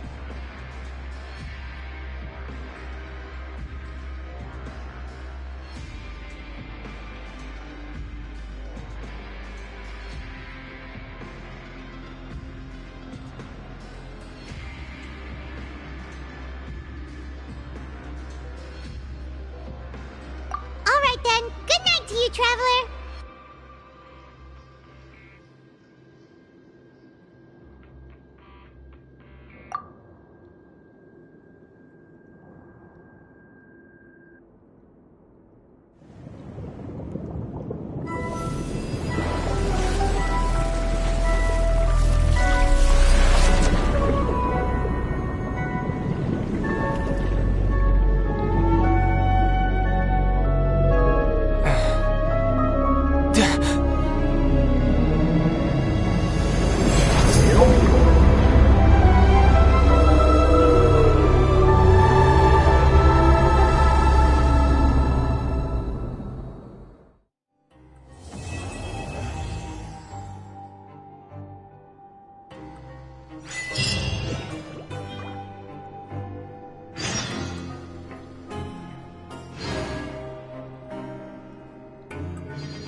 Now for a little rest after breakfast. This is the life. Wait a sec. Isn't something important supposed to happen today? Oh, today's our big day! We're supposed to leave the Fortress of Mirapede! Come on, we've got to go complete the release procedures now!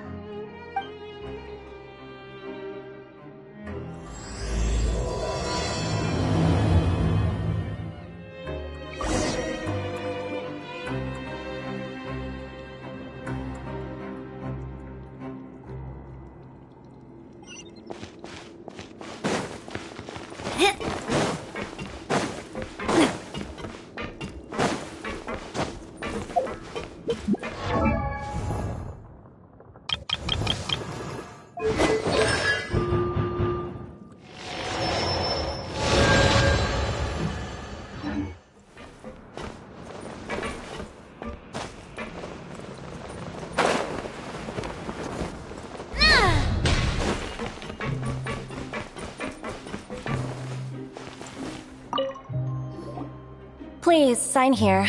This document will be effective immediately upon signing, and you two may exit the Fortress of Mirapede via the regular channels. It's been so long since we've been to the surface. Let's hurry up and... What's happening?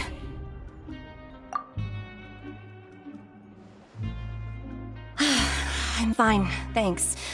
But I wonder what that tremor was just now. Let's go ask the Duke!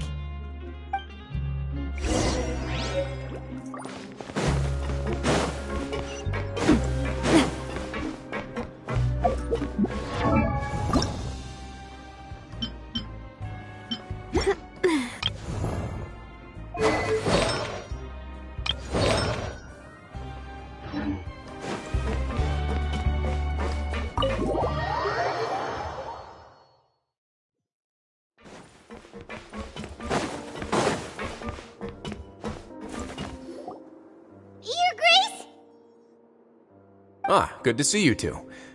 Is there something you wish to see me about? Yeah, what was with that earthquake just now? That. The tremor didn't originate from the seafloor. In fact, it seems it came from the surface. Over the years of serving as the warden here, I have developed a sense for distinguishing between what occurs on the surface and what occurs underwater.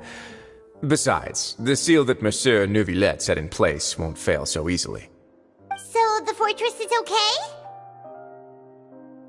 If you recall our last incident, if there really were a problem, there would be crowds of inmates in a panic right now. Huh, you've got a point. Okay, seems we need to get back up to the surface and ask about what happened. By the way, do you know what day it is today? I believe today is this month's pipe cleaning day. Wait, seriously? Ah, yes. Have you completed your release papers? Yep. It's you two. Are you leaving now? That's right! Today is our last day in prison! But now that Paimon says that, it doesn't feel like we were confined here. It's actually been pretty nice.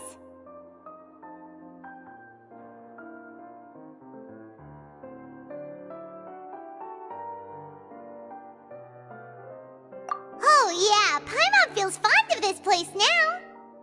Then be sure to come back and visit. I'll miss you. If you've signed the release papers, then you're free to go. The guards will escort you out. You're not going to see us off? I knew you'd ask. All right, sure. Let's go. Well, you actually agreed. No worries, you must be busy. Paimon was just joking. Ah, so you do have a polite side, I see. After being down here for so long, I imagine you must feel like you're lacking companionship. Shall I come along too?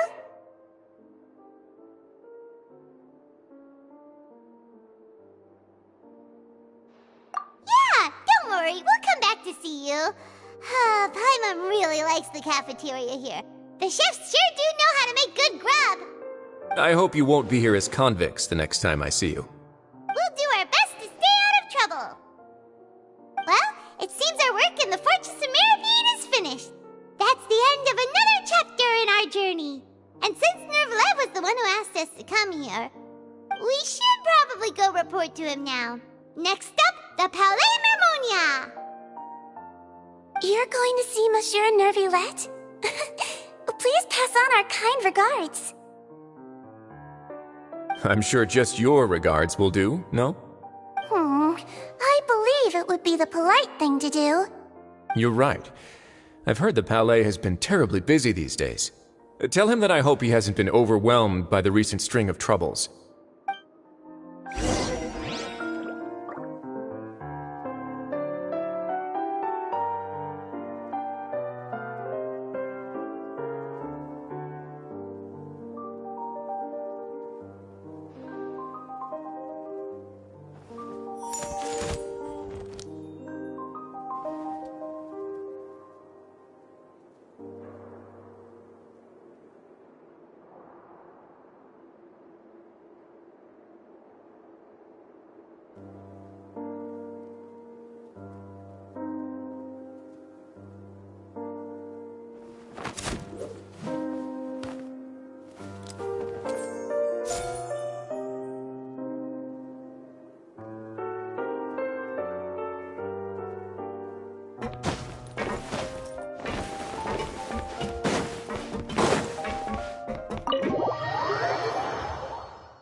Finally, the rain has stopped.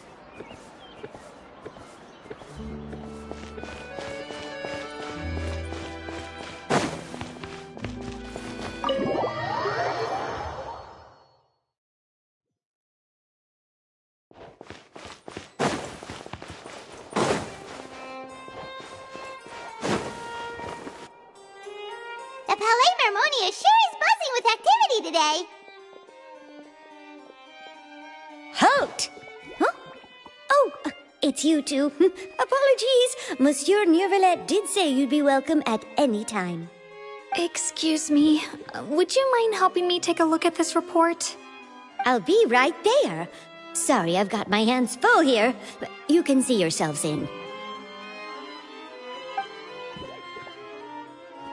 Everyone's so busy. Seems a lot has been happening.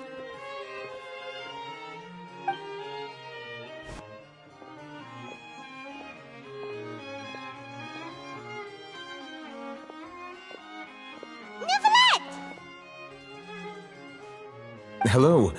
You've come at the right time, but you'll have to wait for just a moment, as there are some urgent matters I must tend to first. In the meantime, please, have a seat. If you'd like to have something to drink, let the Melusine outside know. That's all right. We just ate. Very well, then. Let's take a break over there while we wait for him to finish his work.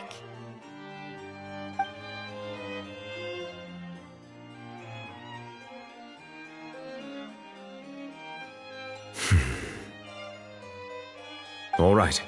That should wrap things up for now. Are you done with your work? Yes, sorry to keep you waiting. Today should be the day you were released from the Fortress of Meripede, and it appears that you have managed to complete all the release paperwork. That's right, and we came here to see you right away!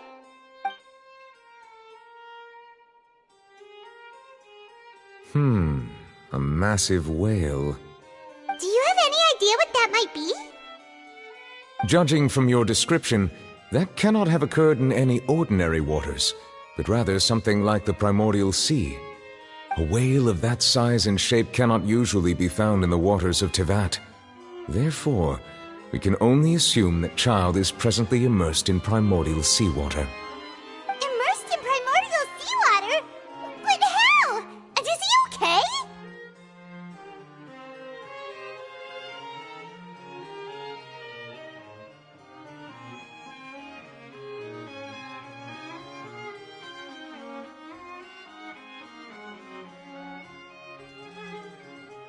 Most people wouldn't be capable of entering in the first place. I'm not completely sure how he could have gotten there myself. Yes? What is it? Ah, right! Paimon felt it too! We asked the Duke and he said it wasn't from underwater, so we figured you might know something about it. It turns out that I have just received a report about this particular matter. In fact, that's exactly what I was busy with a moment ago. The source of the tremor was here on the surface near Poisson. After the shaking stopped, the water levels in the Poisson area rose at an alarming rate. The water levels rose? Oh no! What about all the people there? Fortunately, the water levels only rose for a short period of time and have already returned to normal now. However, I still have a bad feeling about the whole phenomenon.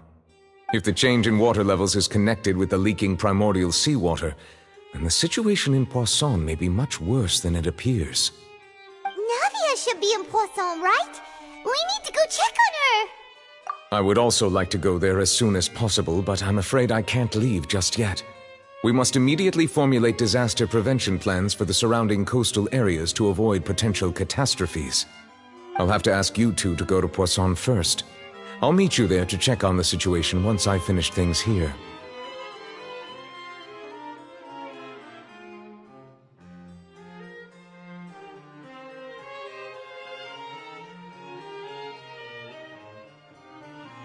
There's no time to lose! Let's get going! Please be careful.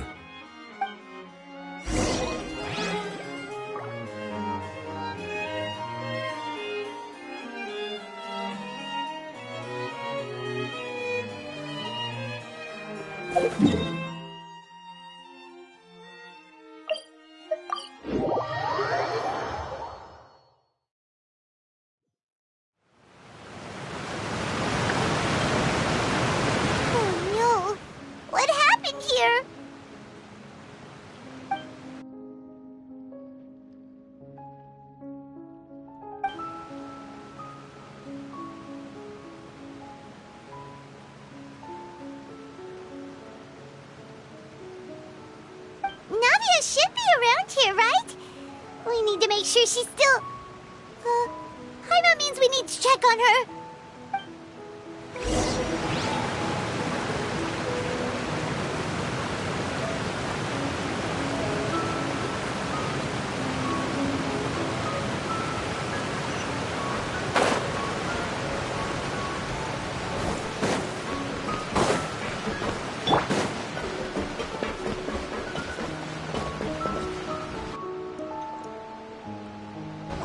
seen a single soul all the way here. Oh, this is getting scary. What will I ever do now? Look! There's someone on the roof over there! Just stay put! We're coming up! Watch your balance! All right! Just hurry!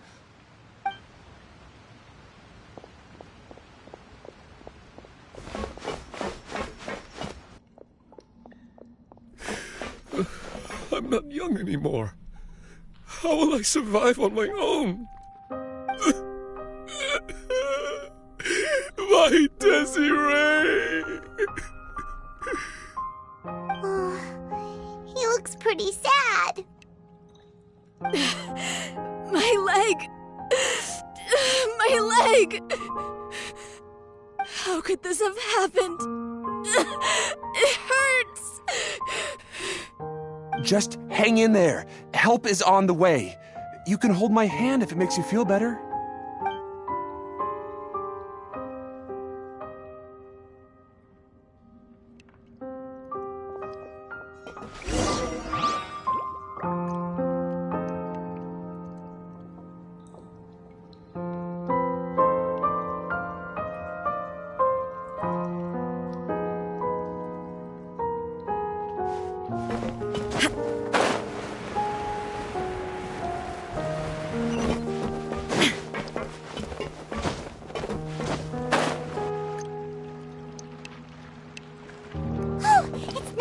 She's over there! Hey, Navia! Are you okay?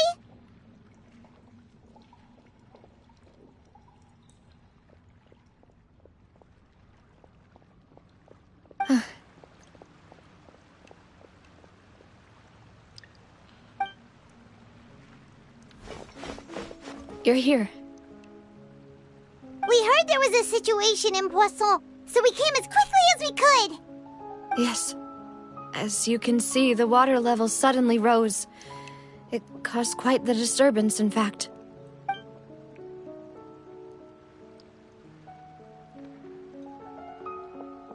Demoiselle! There was a wounded resident next to a building southeast of here. We've already transported him to safety, but we've run out of medical supplies. He's wounded? How badly? He fell, so it's probably a broken leg. He's pretty shaken up. When the water level rose, he desperately climbed up to the roof. Once the water receded and he saw the ground, he became terrified and eventually... He jumped down then. Find the leader of Squad 1 and tell him to take the wounded resident to see a doctor. He should know where to go. Understood. I'll take over his search and rescue mission in the meantime. All right, you'll be in charge.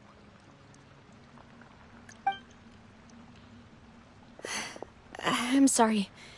Where were we? The situation in Poisson? Ah, right. Allow me to explain. A little earlier, we suddenly heard a loud noise. At first, everyone thought that something might have exploded on an aquabus. But before we knew it, water started pouring out from everywhere. The rushing water seemed a little odd, almost like the unique color of primordial seawater. Some people didn't realize the danger and thought it was just ordinary water, leaking from somewhere. Everyone on the street who happened to be close to the water didn't have a chance to escape. As the water levels rose, they suddenly disappeared. They were all dissolved. Those who realized what was happening started to flee in a panic, desperately trying to get to higher ground. Many were injured in the stampede, and some people fell from significant heights.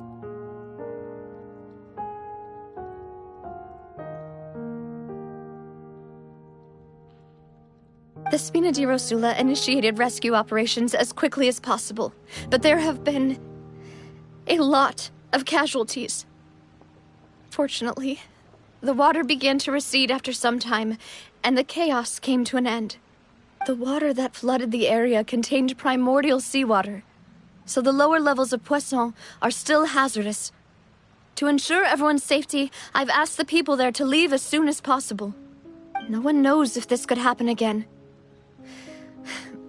All we can do for now is try our best to help evacuate the residents. We still haven't completed the head count, but we'll have some numbers soon. How awful.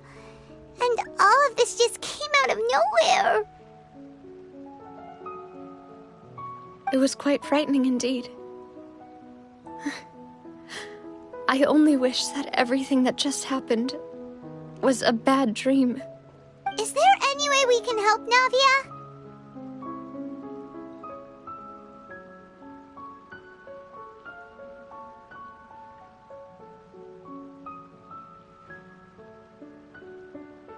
Thank you for being so willing to help in a moment of crisis like this.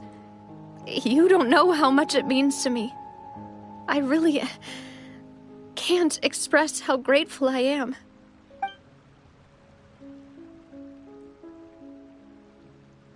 Don't say that, Navia. That's what friends are for.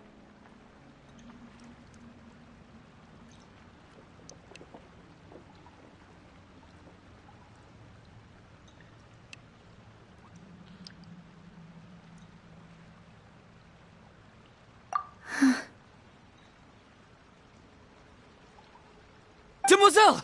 We've got a situation here! I'll be right there. Sorry, I need to go for now. And out she goes.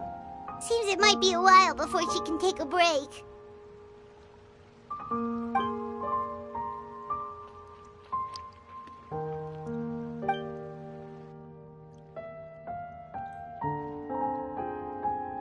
Okay, the wounded are being tended to, and we finished a preliminary head count.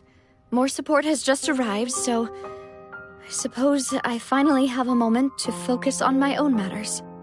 Of course, we should remain ready for anything, and continue doing our best to rescue others.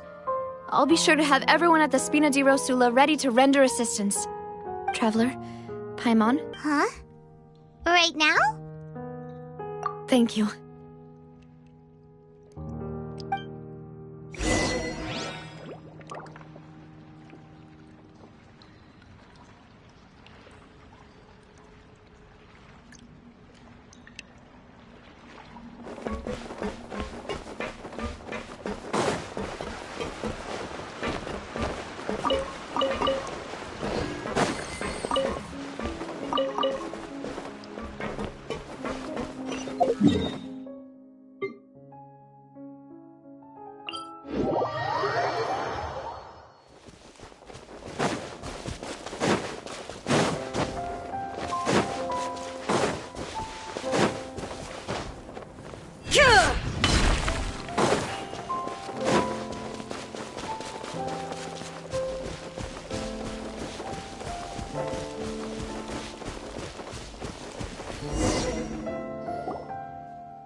Not a lot of people here, huh? Well, given the time of day and the whole situation in Poisson, Paimon doesn't think there'd be a ton of people here visiting graves. Right. That's how things are now. The living are so exhausted that they've no strength to spare any words for the dead. Navia?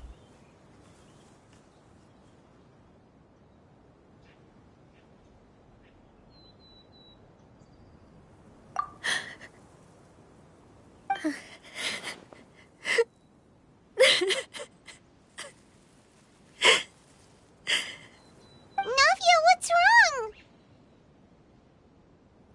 Sorry. I just... Malus and Silver... They won't ever come back here again. What should I do, Papa? Huh? What happened to them?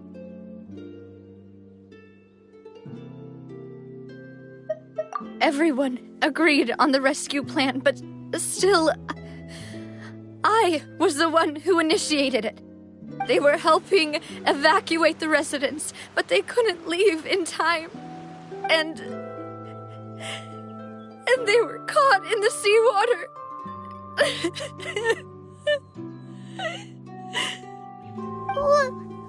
What should we do? I've known them for so long. And I know they weren't afraid. But I could at least hold a funeral for my father. And I know where he rests. But as for Malus and Silver, they're just gone. I just can't.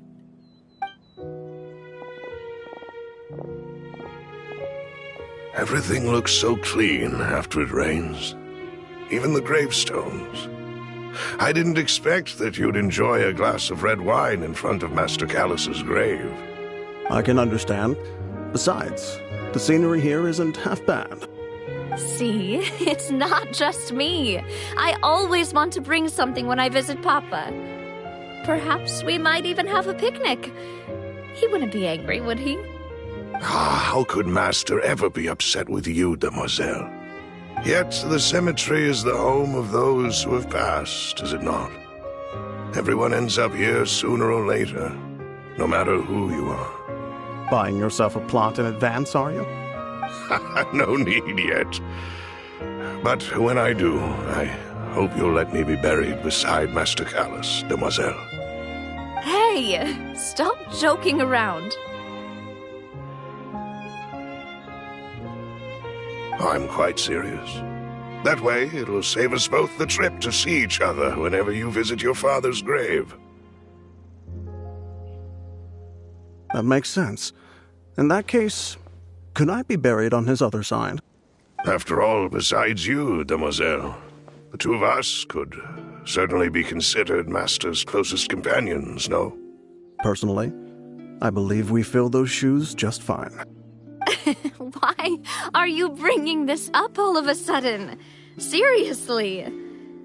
All right. I'll remember your requests. But I'd really prefer not to talk about this stuff. And what do you mean by saving me a trip? I'd make the journey even if I had to visit you two somewhere else. I'd promised to let them rest in peace here. But here I am breaking that promise. I'm sorry for letting you see me in a mess like this. I don't usually cry, really. Paimon doesn't know how to help you feel better. But, well, she understands how you feel. I'd always thought I could make my wishes come true. But now that I think about it, that never solely relied on me. Many things can only be accomplished with someone else's help. Malus and Silver have helped me so much. But by contrast, I could do nothing for them. I'm so sorry. You can spend as much time as you need here, Navia. We'll stay with you.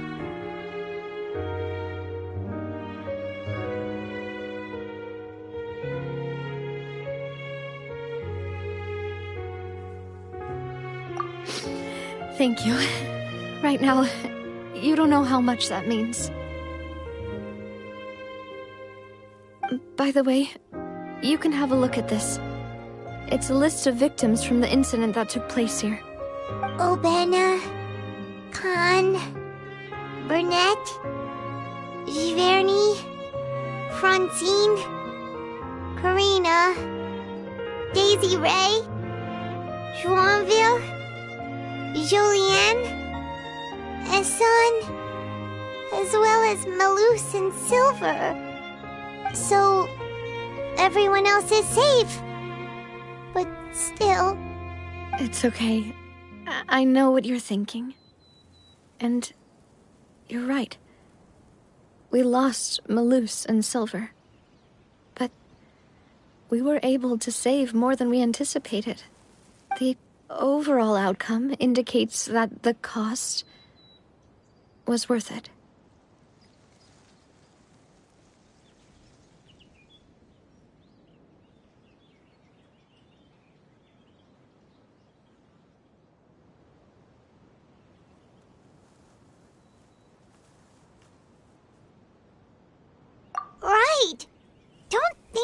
way, Navia. One person might be saved at the expense of another, sure, but that isn't something we should ever consider a trade. Malus and Silver were not the price for saving anyone. They're heroes. You're right. Thank you, Paimon. What you said just now was pretty amazing, actually. I'll remember your words. Oh, really? Seems you've become more eloquent in the time since we last met. The knave? What are you doing here? Is everything going well on your side? Yes, my people are carrying out the mission according to your request.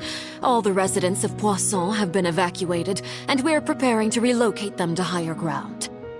As for these supplies, we have everything taken care of. There is no need to worry. Thank you very much. Wait, do you two know each other? We just met recently. Right, Miss Navia? Usually, I would call this a coincidental encounter. But that doesn't quite fit this time. Besides, it never even crossed my mind that a Fatui Harbinger would come looking for me. Thanks to the Knave, Spina di Rosula received generous support from the Fatui, which allowed us to complete the rescue and evacuation work so quickly. Mutual aid is essential to fostering positive developments. We were already in the area, in any case, so it was nothing. That said, I must say that you're a lot sharper than you let on. I'm sure you understand what I mean. I apologize for all the ways in which I tested you previously. We've never worked with a Fatui before, and it's extremely important for us to know who we're working with. My subordinates have reported that Fatui soldiers have been observing water levels and taking head counts in various locations. I hear that they've also prepared a large amount of emergency supplies. I'm quite surprised. This is nothing to brag about, nor do I intend to. It is simply the way of powerful organizations to act forcefully, whether they are doing good or ill. You've witnessed that firsthand, in any case. As I've told this traveler before, I know of the prophecy, and I intend to prevent the impending disaster. Lending your organization a hand was a natural first step in accomplishing that. As such, do not be troubled by this token of our sincerity. Perhaps one day, you'll also be able to help me in the same way. Without your help, there would have been many more casualties. I won't forget your kindness. Furthermore, I sincerely regret what happened to Malus and Silver. I only wish that my people could have arrived a little earlier to prevent this from happening. Don't say that. You and your subordinates did everything you could. As Paimon said, Malus and Silver didn't choose to sacrifice themselves for any specific person. And they weren't the price paid for other salvation. They chose to become heroes themselves. I've never liked hearing people put it that way. It's like trying to relieve pain by saying some noble-sounding words. But right now, there's nothing more suitable. They really did become heroes. You're right. I'm sorry for your loss, Miss Navia.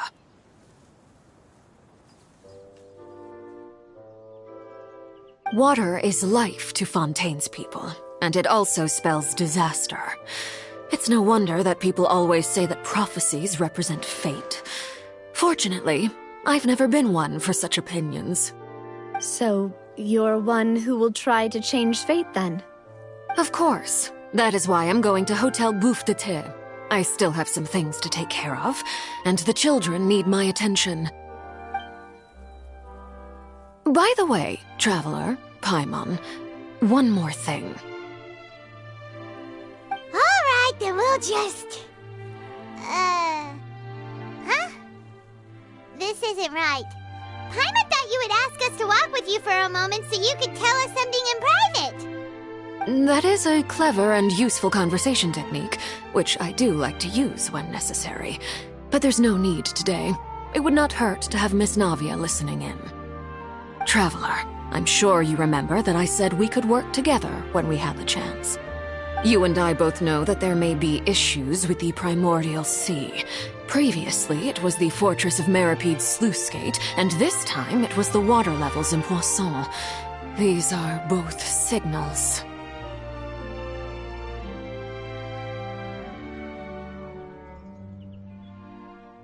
Indeed. Allow me to share the latest intel I've received from the House of the Hearth's intelligence network with you. During some recent investigations, a child claimed to have discovered some ruins near Poisson. The ruins date back to ancient times and seem to be worth investigating in many ways. Judging by the dating of the ruins, they may be related to the prophecy and the coming crisis. The situation is becoming more urgent, so any pertinent information will prove extremely precious. My people initially came to prepare for ruin exploration. Unexpectedly, this disaster struck, and at present, we're all busy prioritizing the rescue effort. So that's why the Fatui were already in Poisson.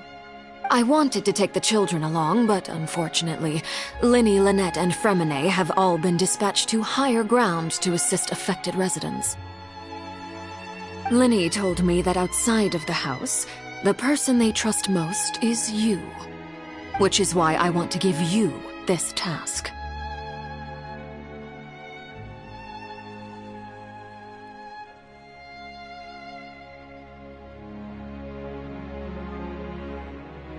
The House of the Hearth's members see each other as family, but Linny, Lynette, and Fremine said that they also see you as such, even though you are not from the house.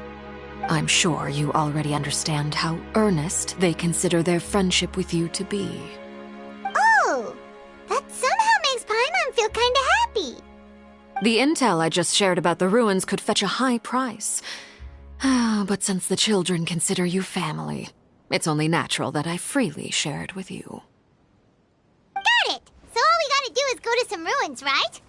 We can handle that. Excuse me, but may I tag along? You wish to join, Miss Navia?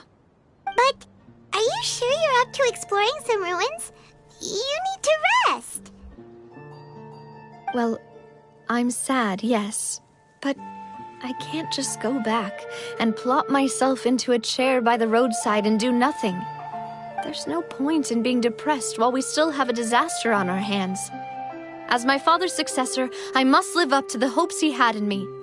Besides, I'm also doing this for myself. I need something, a distraction, to keep my mind off Malus and Silver.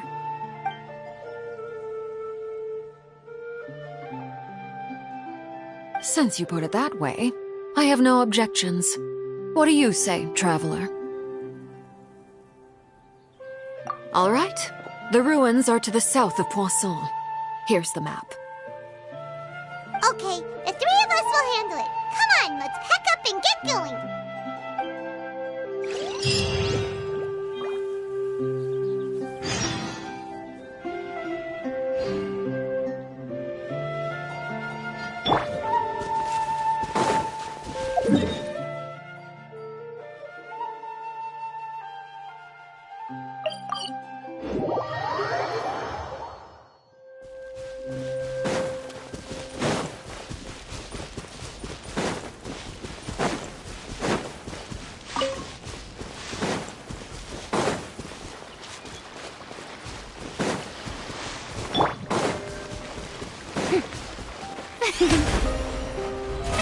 How brilliant!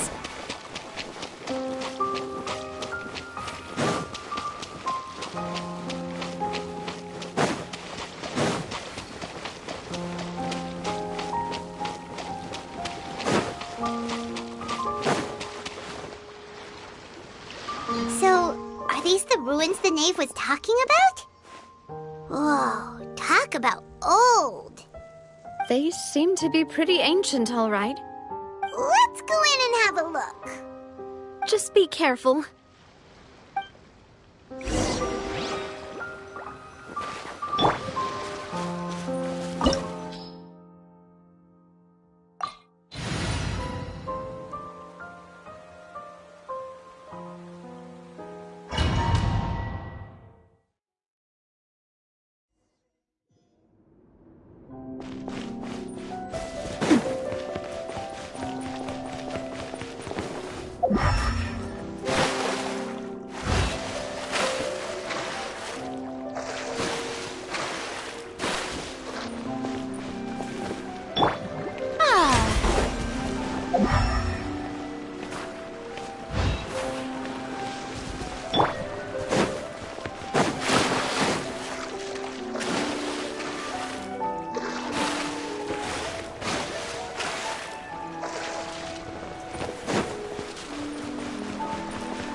There's no escape! May I present? I will have order! Coming at ya!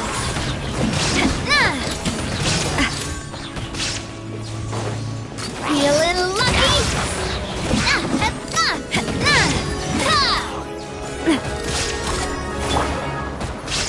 Solidify!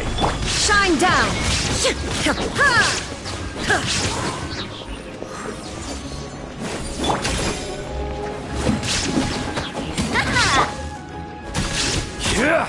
Stabilize! This one's got your name on it! This one's got your name on it!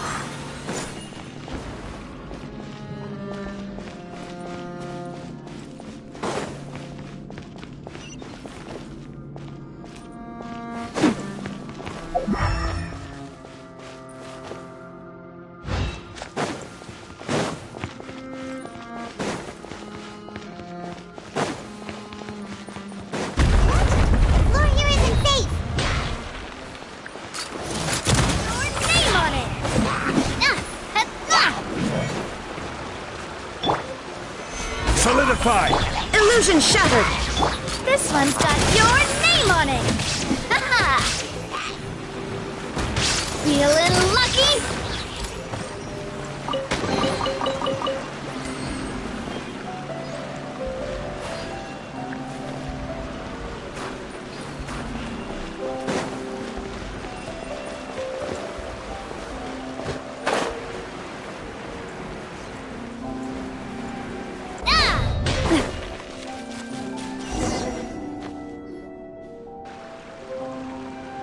This place has also been contaminated by primordial seawater.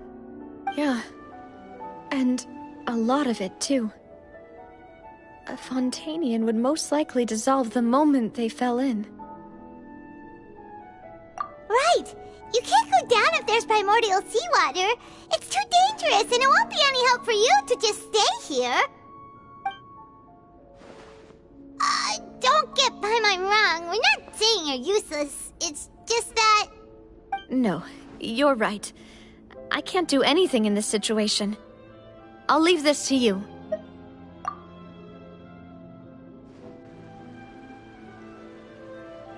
That complicates things. Maybe the only way left is forward. In that case, do you want to wait for us here? The water levels here are unstable, and there's a chance the water will rise. So staying here wouldn't be safe either. I'll go together with you. Perhaps we'll find the exit just up ahead. All right. Come with us for now then, but please be careful.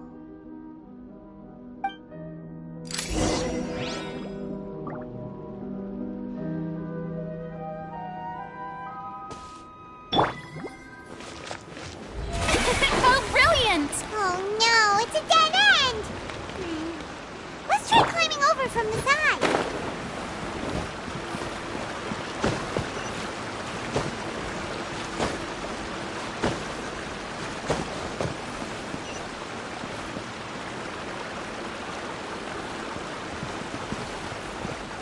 Rise!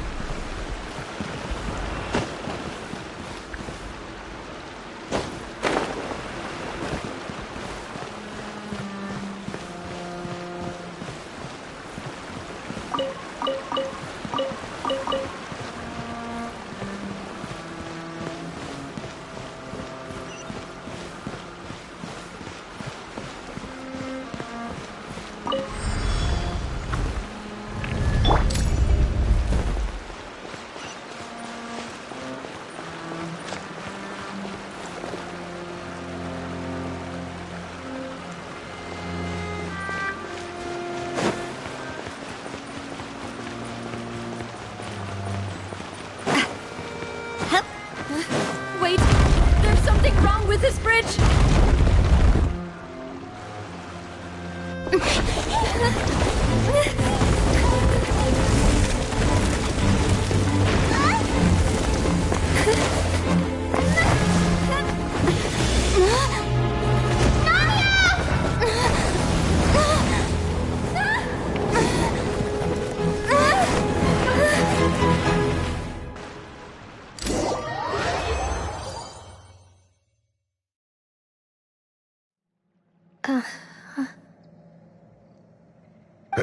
Demoiselle? Huh? Demoiselle, what are you doing here by yourself? Would you be standing here till dark if I hadn't come to get you? Maybe she just wants some time to herself, Malus. Oh, was I sleeping? Yes, it would appear so. I must be tired.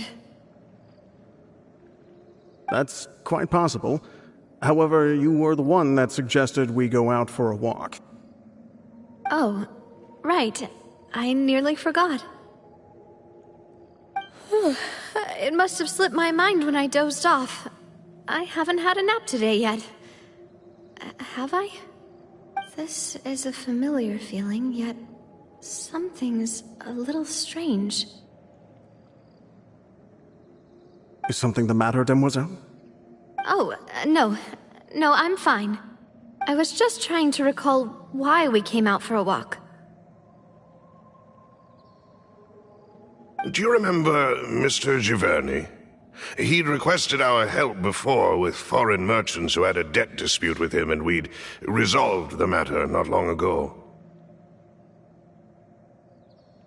We were headed to see how things were going with him at the moment. Ah, right. Yes.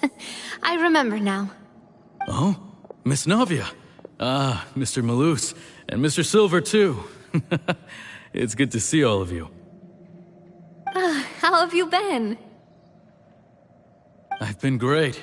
Thanks to your help, those bothersome merchants finally realized that I wasn't the one they were looking for. Why, I wasn't even the guarantor for that person. They were knocking at my door day and night. Even my neighbor, Obina, was getting fed up with them.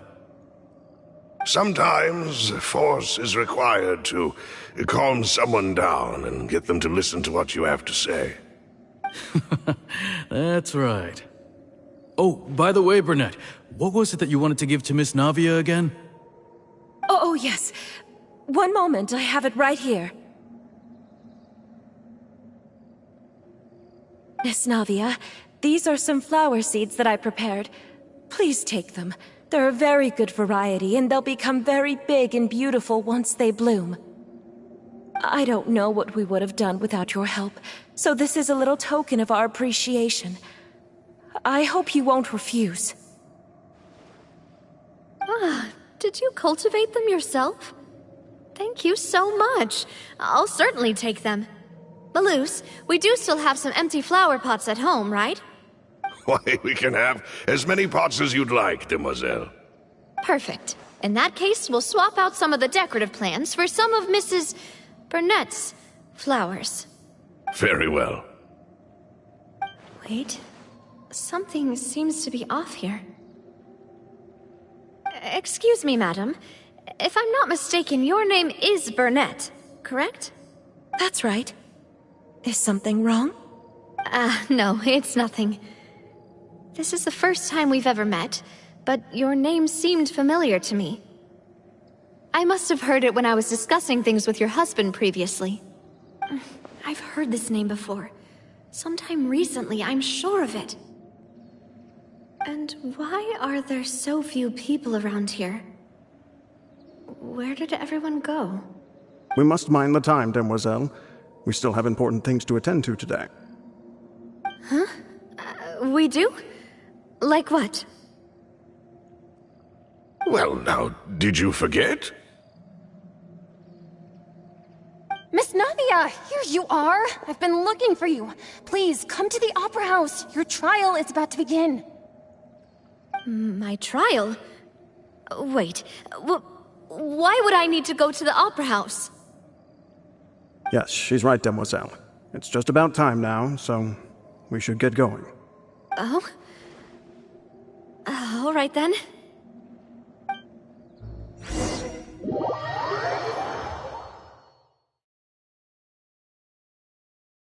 Look, it's Navia! She's here!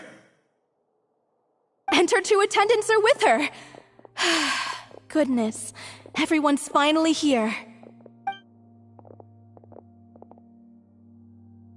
There sure are a lot of people here to see the trial. And they all seem to be oddly excited about something. I even know some of these people. Karina, Desiree, Joyville, Jolien, Essen. Why are so many people here? And why do I have no recollection of this case? And as for the judge... huh? Where's Monsieur Neuvillette? Please sit in the defendant's seat. Don't worry, Silver and I shall accompany you. All right. But are you sure you can stand behind me? Typically, it wouldn't be allowed, but today is an exception.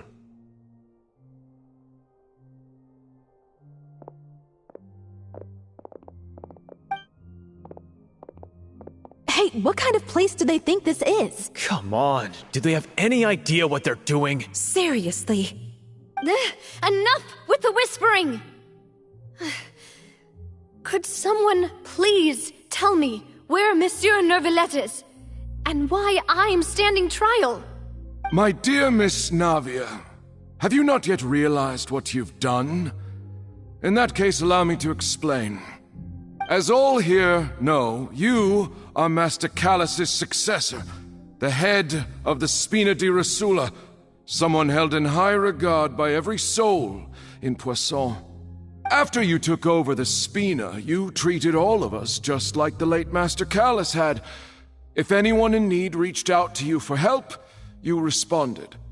Not only you, but your butler, your subordinates, nearly everyone in the Spina di Rosula fought for the well-being of those in Poisson. Wait a moment. Aren't you just proving that I'm a good person? Yes, correct. Absolutely right. And that is why you stand accused. You have helped so many people get through so many difficulties. You are one with us. We are inseparable. We are one big family, all of us who are from Poisson, inextricably linked. And with you being so important, we couldn't possibly do without you. Therefore, this fair and honorable court shall declare you guilty, and you shall stay here. You will be together with us forever. Huh? What are you saying? Everything you have said is correct. I have indeed done a lot for my hometown, and I would be willing to be with you all, but what is the purpose of having me stand here like this? What is there to discuss? Ah, well, if that's what you think, then I have no further comments. How wonderful, Miss Navia!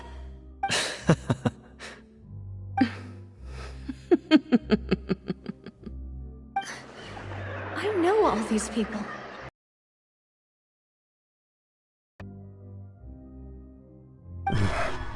I seem to remember now. Yes, I get it. This trial is... Wait just a moment. This isn't right! Malus? What was that, Mr. Malus? Our conclusion is very clear and unanimous. Let the court judge her now. She's guilty! Stay here, Navia! You're one of us! Demoiselle, don't admit guilt. This trial means to keep you here forever. I wish to exercise my right to defend Our Lady. Mr. Joinville, you only know of Navia's goodness, but nothing of her utterly independent mind. She was born a free and independent spirit. She has never been tied down by anything. Indeed, even the death of Master Callus couldn't stop her. Her actions cannot serve as proof that she identifies herself as part of any group. She merely acted as an individual, extending her hand to help others. Please do not mistake her actions as being otherwise. Really? As an individual, you say? Don't forget, we are all Fontainians here. This is the nation of justice, the nation of Hydro. Even if Miss Navia only voluntarily rendered her assistance, that doesn't change the fact that her beautiful soul must return to everyone. Water accepts all, blends with all. It will surely accept her kindness. Everything is measured here in the nation of Hydro, and in the end, everyone shall meld together. Thus, when a unanimous opinion emerges, that opinion represents justice. Now I speak for everyone. Our opinion is consistent. Navia should stay. We and Navia are one. And you would call this justice? Preposterous. You are merely jealous that Demoiselle still has a chance to exist as an individual. Have you forgotten how much you all once longed to become individuals, to become independent? Do you mean to defy our justice? If your justice is flawed, then why should we acknowledge it? As you said, we can also have our own justice. Silver and I shall defend Demoiselle. And that is how we will enforce justice. Ugh, my head... It hurts. Demoiselle. Silver, it hurts. My head is spinning. All I can see is stars swirling in front of me. I remember now. Everything that seemed odd from the very beginning.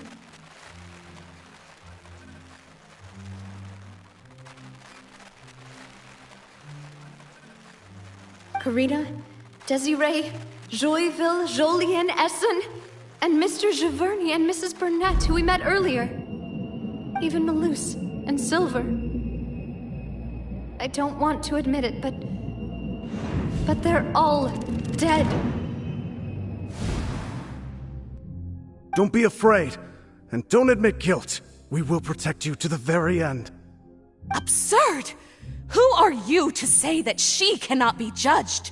We are the majority, and in the nation of trials, the majority is absolute justice. We are the will of all. Don't let them escape! We shall keep Navia here with us! Mr. Malus and Mr. Silver, must you be so stubborn? How could the two of you possibly hope to stand against the collective? Do not resist. This judgment is fair and just. Navia belongs to us. After all that happened, she should not be left alone in Poisson. What are you saying? No more excuses! She says we're jealous. Jealous? How could she possibly be an independent individual? What's with these people? Who's jealous of her? She belongs to us! Miss Navia, she... Silence! That's...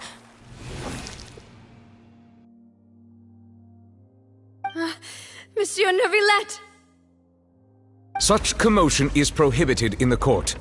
The accusations you just presented are nonsense and cannot constitute a proper trial. The court will adjourn for the rest of the day. In this, I shall hear no objections from any unauthorized party. Our thanks, Monsieur Neuvillette. Please leave with me, Miss Navia, while there is still time. But... Go on now, Demoiselle. This is your only chance to leave this place. What, can't bear to leave us behind or something? Malus. My apologies. I couldn't resist making one little joke once I realized that this shall be our last goodbye. Malus. Silver. Quickly, you must come now. Goodbye, Demoiselle. Farewell.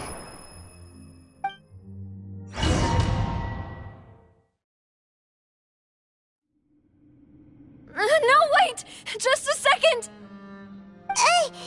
Navia? You're awake. Good. I must have been dreaming.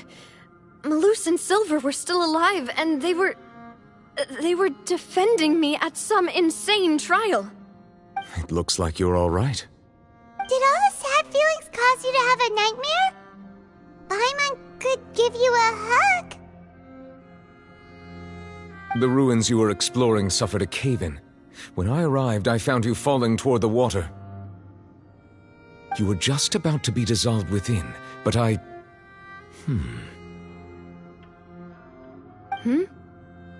What is it? I think I saw 2 Oceanids protecting you. It was only for a moment, perhaps even a fraction of a second, but they gave me the chance to retrieve you. Were it not for their intervention, I would not have been able to rescue you before your consciousness dissipated. Wait, did you say Oceanids? You mean like what happened with Vache? Perhaps those 2 Oceanids were the people you saw in your dream. I always told them that they didn't have to protect me. To think that they'd keep doing so even after death.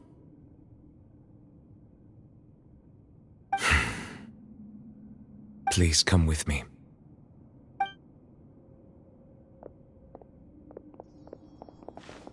Neverlet, are you okay? Oh, I am quite all right. Perhaps there's something we could chat about? Why do you look so stiff all of a sudden? Oh, Paimon knows. You're the type who feels awkward when there's nothing to talk about, right? I merely thought that we should give Navia some time to herself. Huh? Why didn't you just say so then? Don't you think it's even more awkward to call us over like this and then have nothing to talk about? I suppose so. Ah, Sigewinne. I hope all is well with her these days. Her work in the Fortress of Meropide has not been too much for her, has it? No way, don't worry. She's doing fine down there. She's an amazing head nurse. I see. Well, that is good. I have always worried that Sigewinne would need a lot of time to understand the world of humanity, just as I have. Oh, and the Duke also says hi. Even though Sigewinne made him do that. He hopes that you haven't been overwhelmed by all that's happened lately. Thank you. I have indeed been busy lately, and I also hope that everything is going well in the Fortress of Meropide. He still doesn't know what to talk about. Let's chat about something else then. So, Neverlet, you're probably quite the swimmer, huh? Yes, of course. This isn't going anywhere. Let's try something else. How did you find these ruins? Did the knave tell you? Yes, in fact. I had arranged to meet you in Poisson, but when I arrived, I discovered that the Fatui were helping the residents evacuate. They had even transported a large quantity of supplies to the area. Amid my astonishment, I ran into the knave, and we had a chat. She informed me that she had asked you to investigate the ancient ruins here. Yeah, we originally planned to meet up with you, but we thought you might still be busy with all those official documents. We didn't think exploring the ruins would take very long, and who would have thought you'd wrap things up so quickly?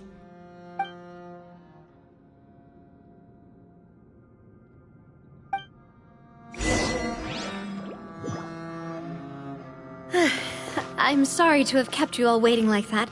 I'm feeling much better now. I guess we should get going again.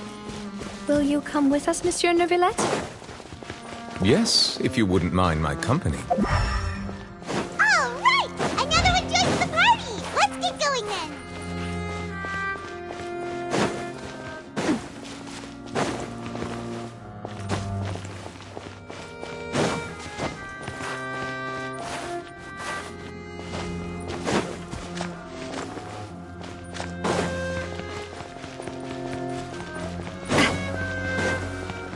Oh no!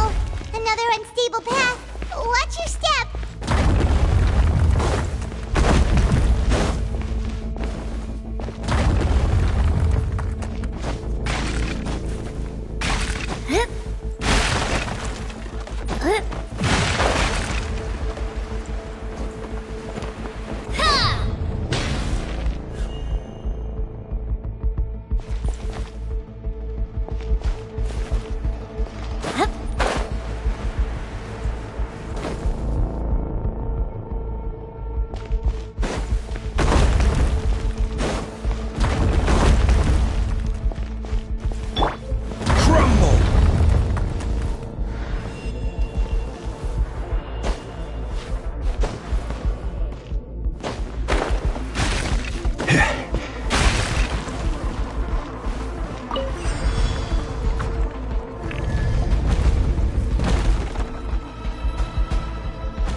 shall perish!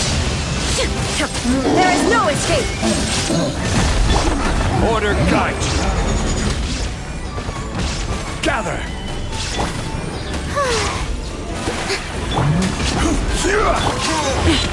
This one's got your name on it!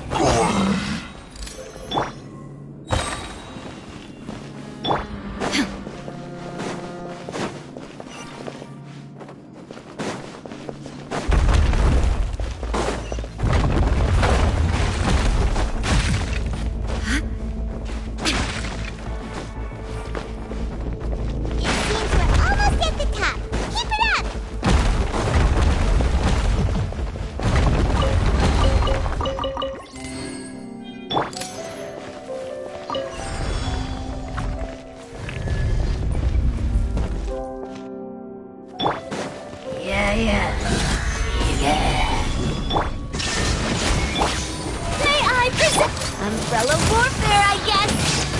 Attack! That's the... I will have order! Solidify! Shine down! Feeling lucky?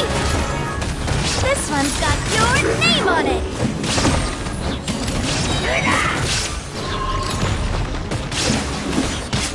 This is order!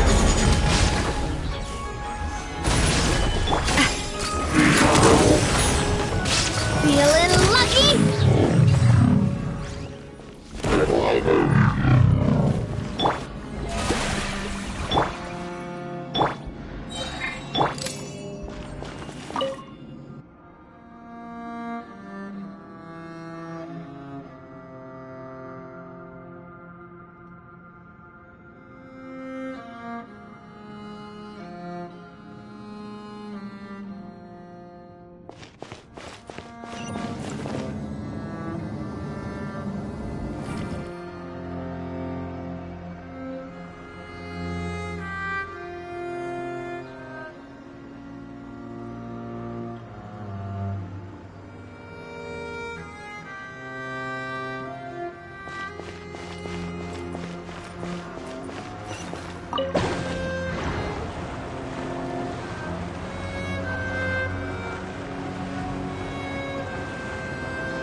Looks like we've reached the end. This is the place? There should not be any other hidden spaces in the vicinity. The path sure had some twists and turns, but it turns out that this place isn't actually that big.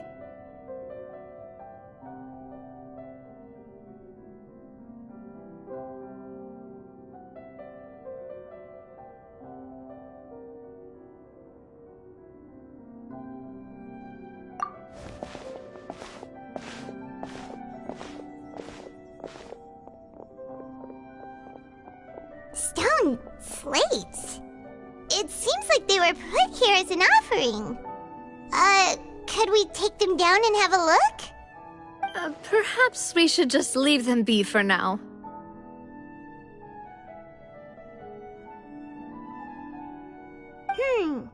There are 4 locations in total, but only 3 stone slates. The slate that should be in the first empty spot is missing. The surrounding walls also show signs of damage. There's something written below. Let Paimon see. Reason dictates that this nation be destroyed. I shall record the history of its future here in its past. Say what? It feels like someone left these slates and these words here for a purpose. But does he mean that Fontaine should be destroyed? That would fit the circumstances dictated by the prophecy, yes. Indeed, the slate's contents correspond to it. Take the second slate, for example. There's a person kneeling here. She seems so dedicated. And there's a whole bunch of other people behind her doing the same. She's facing this... what is this? Some kind of island in the sky? And is that Lady Farina in the third image? Did the Hydro Archon fall into the water? And is that a ring of people around her? Paimon doesn't quite get it. Are they all in the water? The fourth image. I know this one. This exactly matches the content of the prophecy. The people will all be dissolved into the waters, and only the Hydro Archon will remain, weeping on her throne.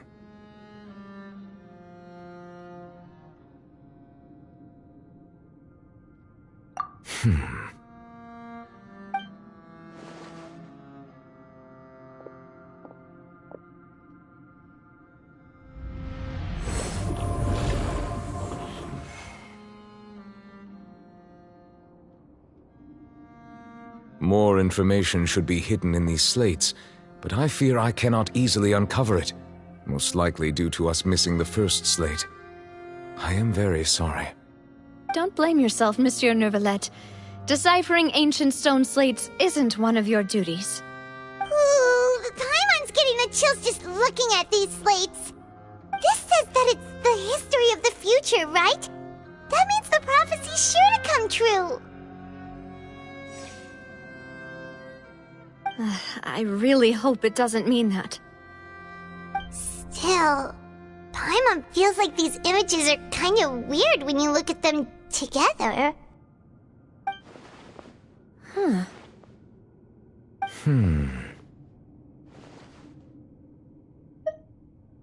That's right! Shouldn't the fourth, the waters drowning Fontaine, come before the third, where the Hydro Archon herself falls into the water? And yet the order is reversed here.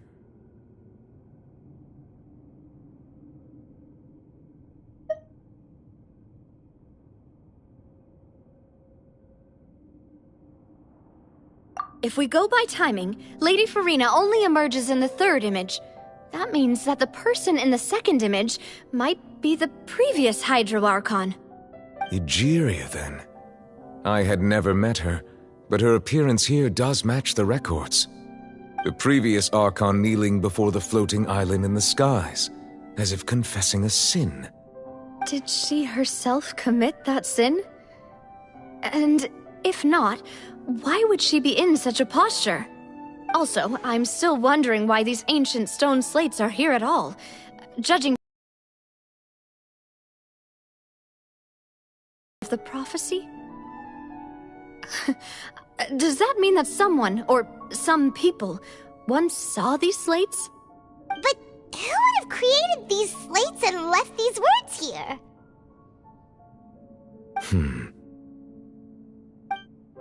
It seems that any further clues will have to come from Farina. In that case, there's no time to lose. There's nothing else to be gained here, so let's head back first. Yeah, we better get somewhere safe for now.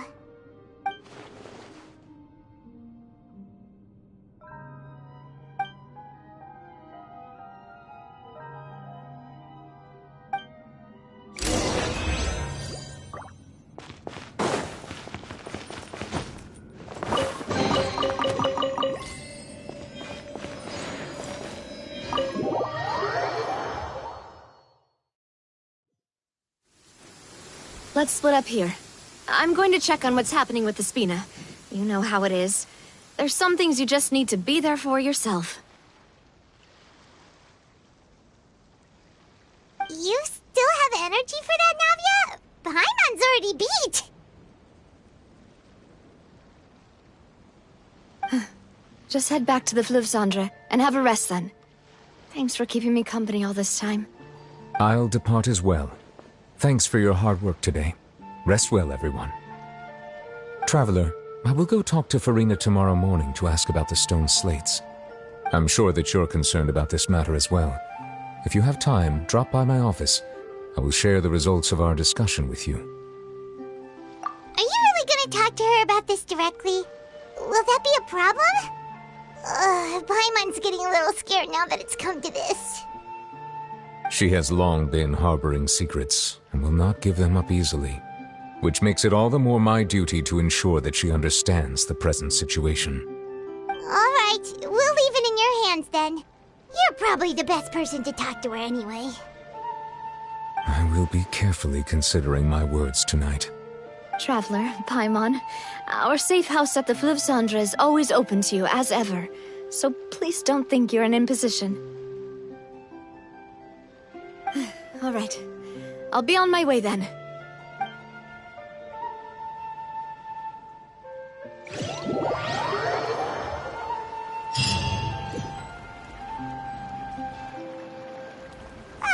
We're finally back! Welcome back.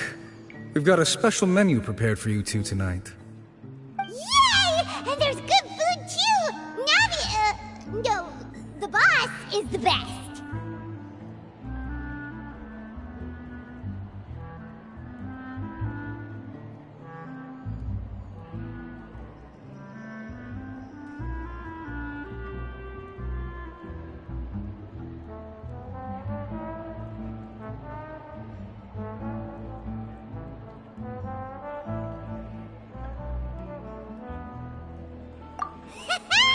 Ooh, desserts!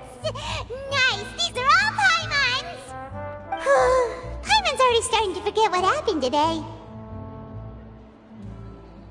Oh, that voice. Is that who I think it is? Huh? It's you two. What are you doing in Fontaine?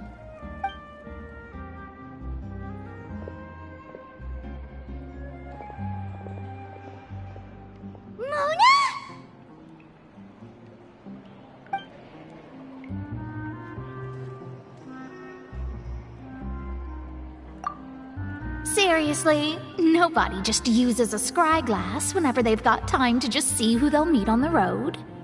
Still, we didn't expect to see you here. Wait, you're not a Fontainian, are you, Mona? Well, I have some business to attend to here, so I booked a hotel in the city. I was just out for a stroll when I bumped into you. Quite unexpectedly, if I might add. Why did you think I was from Fontaine, though? Is that because Magistus doesn't sound much like a Mondstatter surname? Yeah, let's go with that. Well, I used to have my own surname, which was, well, some other thing. Either way, the old hag told me when she took me as her disciple that the first step to being a great astrologist's pupil was to change that name. There was nothing for it, really. She really is amazing at astrology, so I changed my name to what it is now according to her wishes. To my surprise, however, Magistus is not the name of some ancient house or clan. It isn't? Nope. Although it is used by us in place of surnames, it generally just means great. Wow! Imagine including a boast in your name. Wait, are you gonna have to put that into your genealogy as well? I reckon so. In any case, I'd give my disciple a name like this as well, if I were to take one.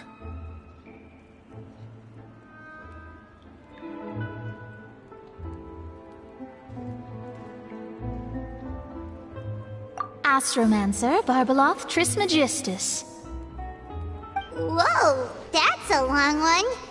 Does it also mean great or something? My name means Mona the Great Astrologist. As for the old hag, hers is, in plain speech, the thrice-as-great Scholar of the Stars. Just take it as a title specific to astrologists. Thrice as great? That's so petty. I know, right? That's just how she is. She used to call herself Magistus, actually, but when she took me in, she changed her name to Trismegistus. Talk about excessive. Magistus is thus the calling card of our school, so to speak, which makes it about the same as a surname. It's all right if you don't get it. You can look into it further should you need to study astrology more deeply. That sounds terrible! But anyway, you're not Fontanian, are you, Mona? You're from Mondstadt, right? Well, I was born in Mondstadt, yes. My parents migrated to Dorman Port, and I traveled with the old hag for a while, after which I settled down in Mondstadt City. Oh, that's a good thing then. At least we know you won't be dissolved by Fontaine's waters. Speaking of that, I'm sure you're aware that a bunch of things have happened here in Fontaine, right? I know you're not a local, but I'd avoid getting too close to any water that looks strange all the same. There's something ominous about it.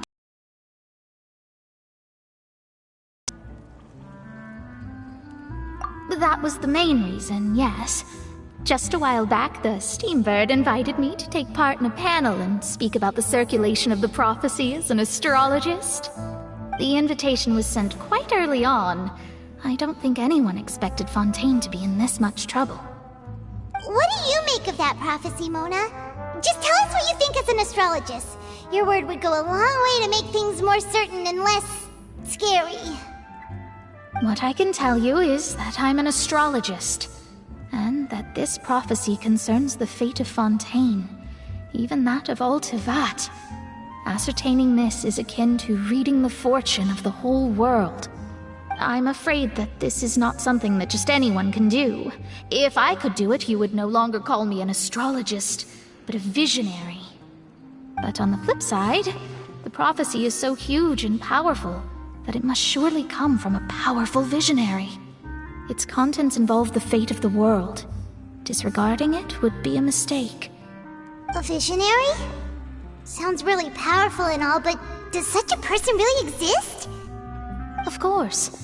The old hag could do it, and I'd bet there are others amongst those Hexenzirkel colleagues of hers who could do something similar.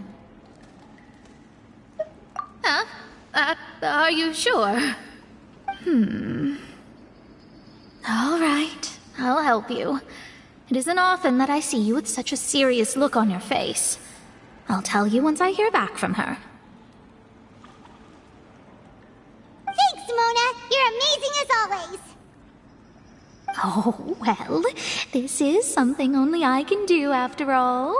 So yes, your praises are quite welcome.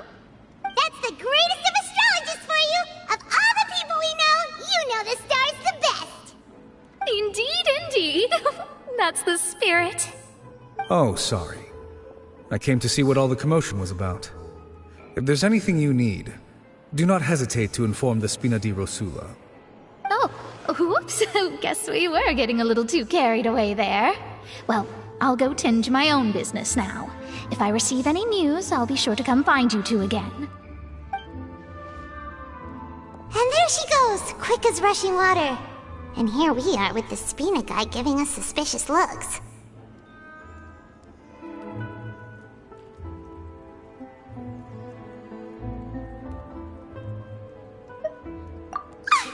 If Paimon hadn't spoken for you, it'd be you getting all the weird looks!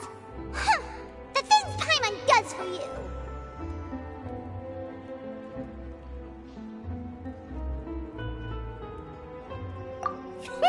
That's more like it.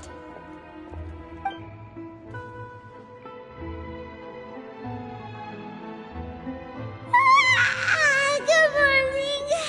To be honest, Paimon's still feeling kind of sleepy.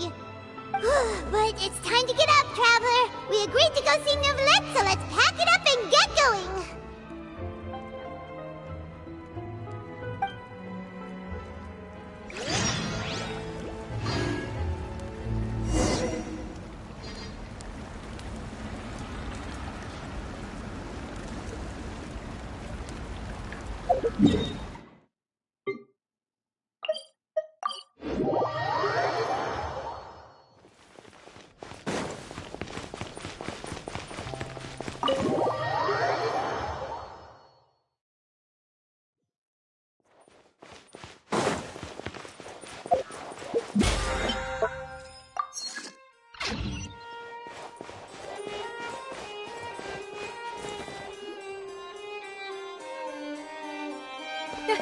You're here!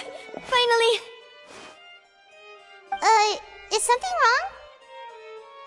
Monsieur Neuvillette and Lady Farina, they seem to have gotten into a dispute. Please go see for yourself.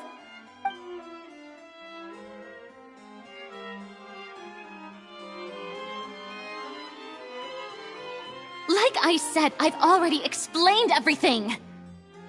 And yet the problem has not been properly solved. There is little space for excuses between us. It is not my intention to offend you, but please, tell me where you stand. You are the Hydro Archon Focalor, are you not? Look at this. This is a list of the victims from the recent Poisson incident.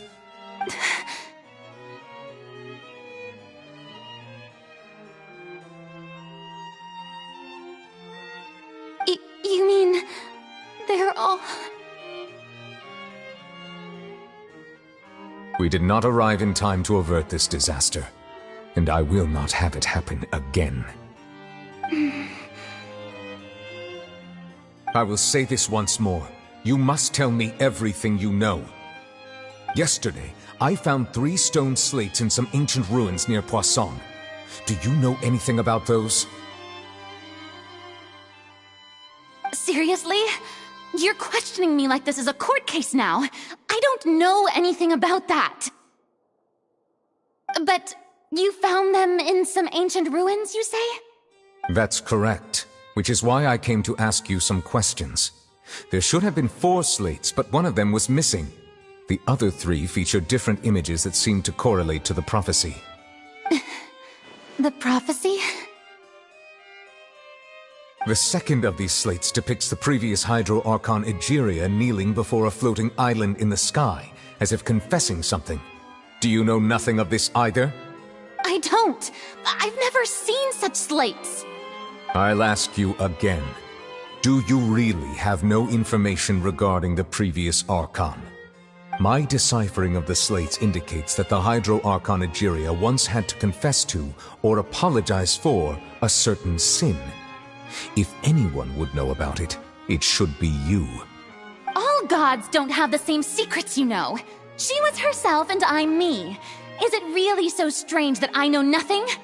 I understand your concerns, but I'm sorry. I just don't have anything to tell you. Forgive me for saying this now, Lady Farina, but I have long known of your various secret investigations into certain matters. There are several indications that you have been investigating the prophecy on the sly. This is not strange in itself, considering that you are the Hydro Archon. But it is strange that you should also claim to not know any of Egeria's secrets, as well as do nothing following your inquiries. You have never been as superficial as you have presented yourself to be, nor are you a fool. And yet, your behavior is very inconsistent.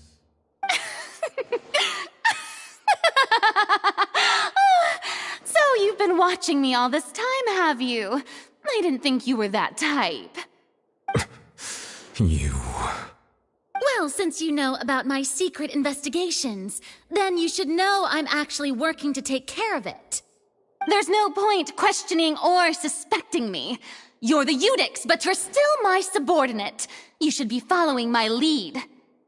Just trust in me, you're Archon, and do as I say. Never mind whether you can truly convince yourself to or not. It'll all turn out fine. That's all I have to say. We do not discuss this matter again.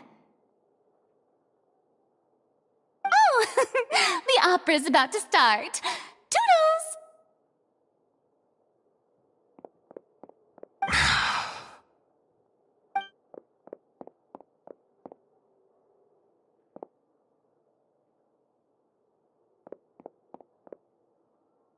Did Farina not notice us standing by the door? Wonder what's up with her. She was smiling. Huh. She didn't seem in the mood to care if we were listening in or not. I assume you've been outside for a while now? Oh! You noticed! Seems Farina didn't even realize we were here. She was in a great panic, though I cannot discern the reason. Our discussion reached impasses time and again, a state of affairs that we cannot allow to continue. Still, I do not understand. Dialogue is the basis for understanding, so why did she keep refusing to engage?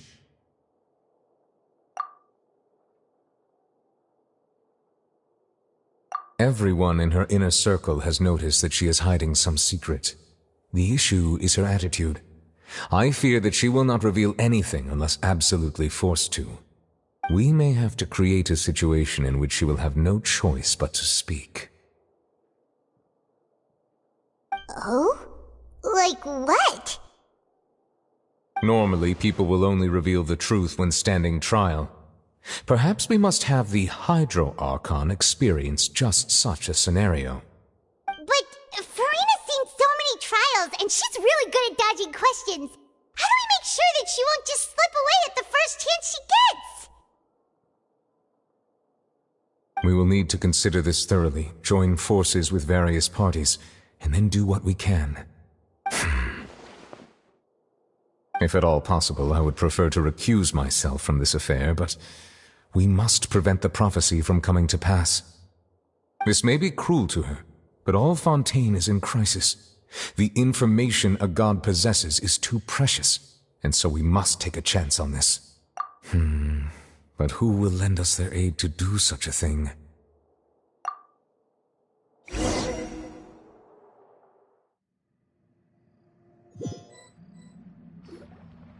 Well, that's everyone, huh? Speaking of which, it was pretty smart of you to think of hiding here. Poisson was just involved in a disaster, so it's presently devoid of people. That naturally makes it the best choice. And here you are drinking tea like it's the most natural thing in the world, huh? That's what family should do. Sit and enjoy a leisurely time together. It's nice to enjoy tea here, you know? Care for a cup? Lend me your ears, everyone. Or perhaps one of you might like to start us off. How about you, friend? Me? No, I don't think I can. Then, how about you, good sir? I fear that I will cause the mood on this boat to become as somber as it is in court. Well then, I guess we're lucky we've got a local like me to organize things. Wonderful, the spotlight at last. I guess I'll be facilitating things from here. That was a little long-winded, don't you think? Oh, you might be right. Anyway, to cut to the chase, our friend here, the Traveler, has brought us together to discuss something. As for what that is, well, let's start by saying that we'll be pooling our efforts together to create a series of traps. Oh, how intriguing. Well, it's just an expression, really. One that I just learned from Chlorand, and used on the spot. So, let's invite her to explain in detail. A round of applause, please.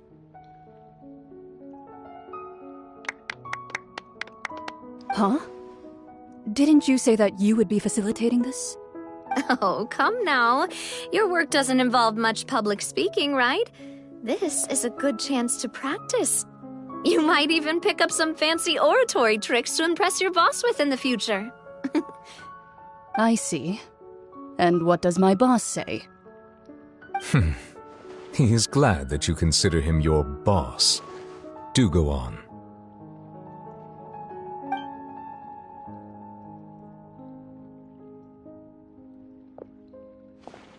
In that case, do any of you have experience hunting?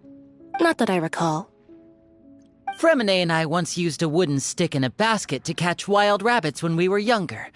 As for Lynette, oh, right. You were sick that day, weren't you? I've also gone diving to catch some fish before. Does that count? I'm afraid not.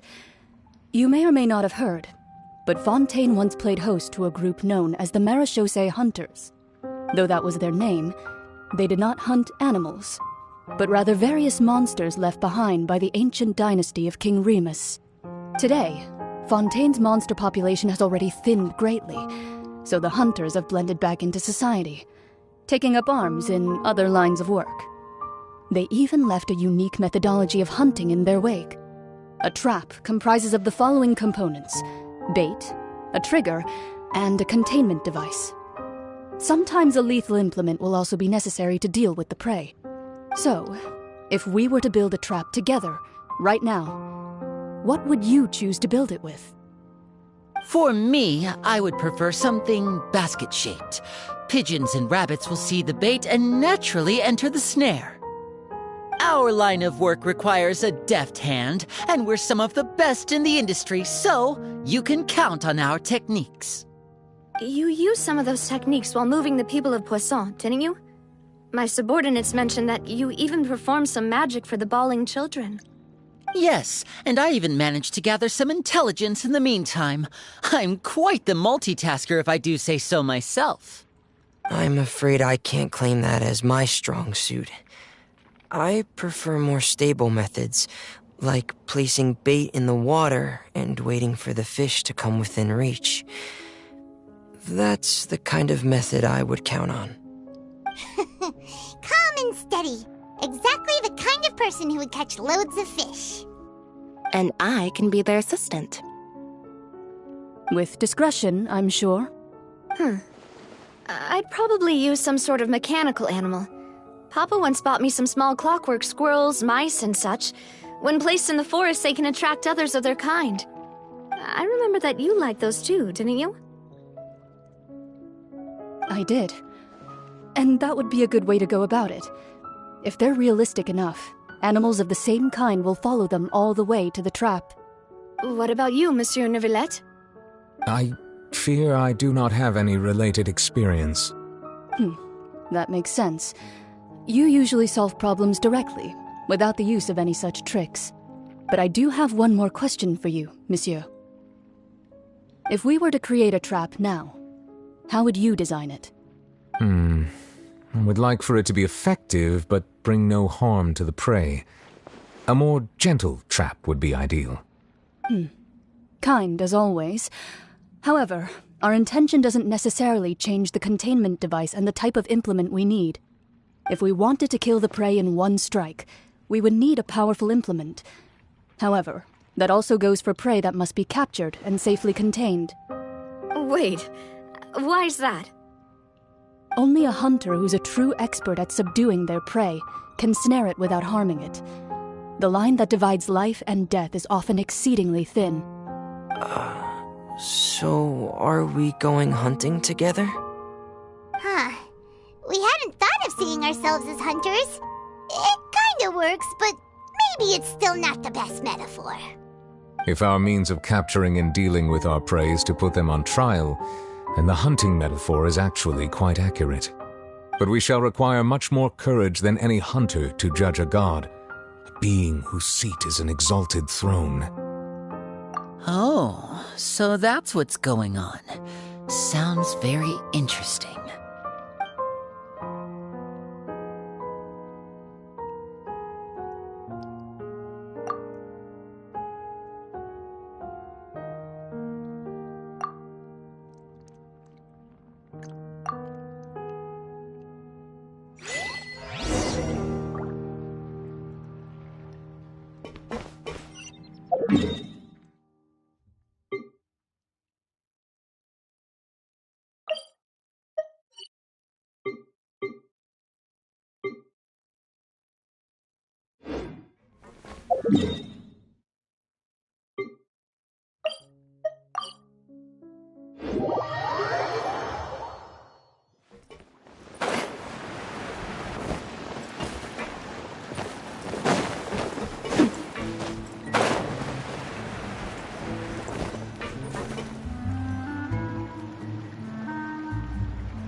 It's been a tough few days, hasn't it? So much has been happening. Paimon didn't think the meetings would go on for so long, but everyone seemed pretty fired up, huh? Paimon thought they'd be at least a little frightened. Well, Fremine was, now that Paimon thinks about it, but everyone else just looked a little surprised. Well... It's hard to say. Paimon doesn't have any experience with this sort of thing. But with you around, Paimon sure will do great.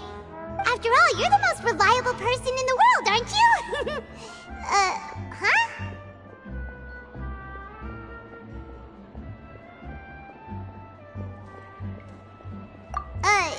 did you just pour some tea? Paimon didn't notice you doing that at all! Paimon's never seen that cup before! Don't be frightened. I'm just joining you two for tea. I merely refrained from saying anything till now. Who's that voice? But there's no one here!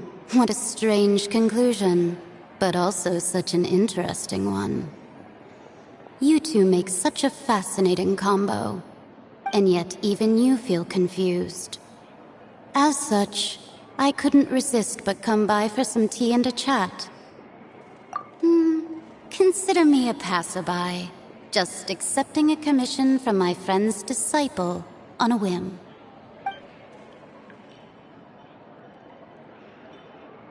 Precisely. Call me N, a mage who wanders the world.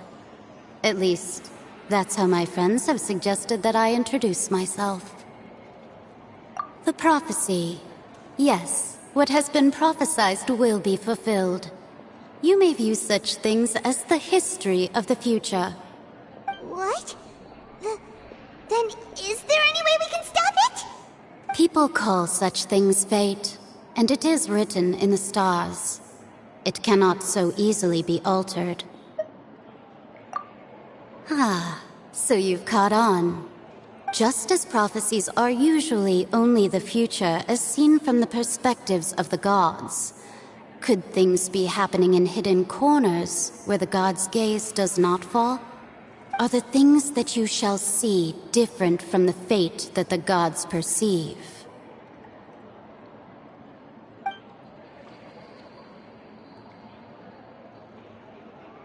What is she talking about? It all sounds really impressive and important and stuff, but it also sounds kind of scary.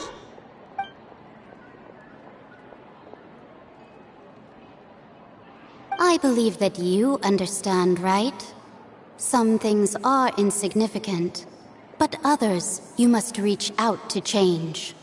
Ultimately, fate shall serve as your only guide, no matter what will happen in Tevat's future. All you need to do is to play your part. This was good tea, by the way. Thank you for your hospitality. Well, that'll be all for today.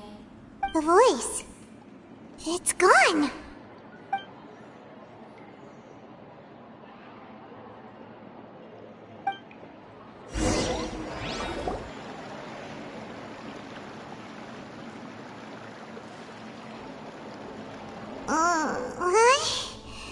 I want to hear someone talking. All right, coming! Hey, it's you who's getting lazy, okay? Well, I see I've walked in on some lively banter. Mona! Fine, just fine. I went to take part in that Steambird panel.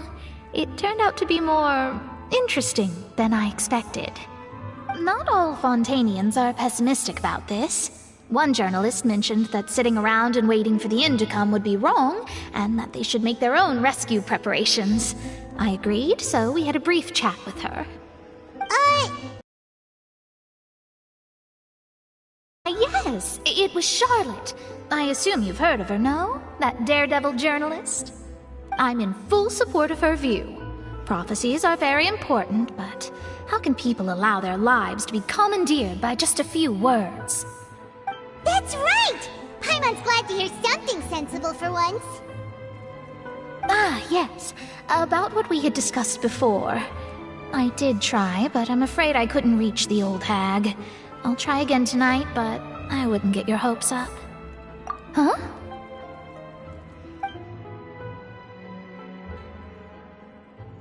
Goodness gracious. Are you serious? She said that even the god's gaze has blind spots. Pretty bold if you ask Paimon. Most people would believe the gods to be all-knowing, right? The Hexen Circle members are certainly anything but ordinary. As for the mage named N, The old hag has mentioned her a few times. She said that N's sense of direction is incredible, and that she loves guiding those who are lost. But I've never met her, and if she were still alive, she'd be... Well, suffice it to say that the hag's at least a few hundred now, and N's been around for longer than that. Whoa. The Hexen Circle sounds like a scary group. But they must really stay in shape to live so long. Their abilities alone are pretty terrifying. If she came to see you personally, then the problem you're facing must truly be of great importance. Well, it's not like Paimon could understand anything she said. Yes, she was quite cryptic, but I suspect she means that there is still a way to turn things around. She didn't say when or what that would be, though, so... Perhaps it is something that you cannot know right now.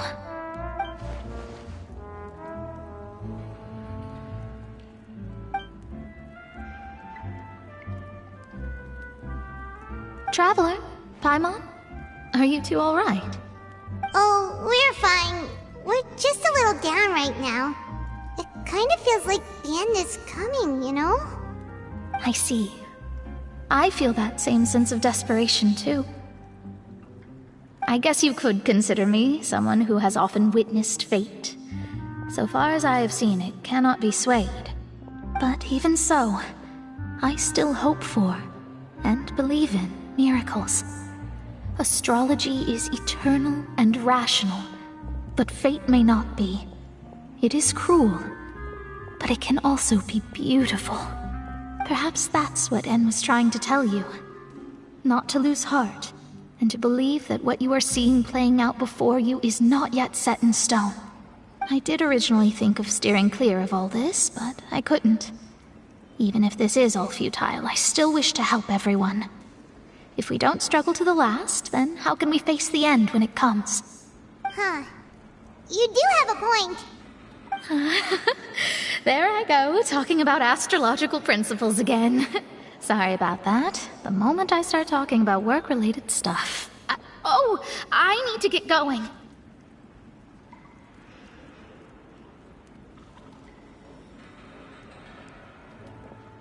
It was worth trying to comfort you, even if only a little. I believe that you'll help those who are struggling in the same way I did. I suppose that might be why we always seem to meet by coincidence. Paimon feels kinda moved by what Mona said. But also kinda sad, too. Hey, Traveler.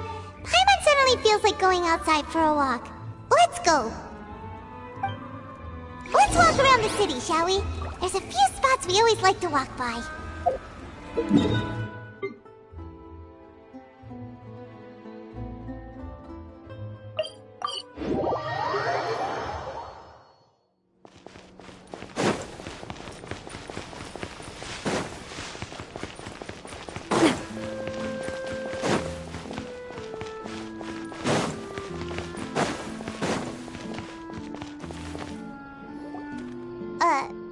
Huh? Our names are written in this newspaper. What's going on?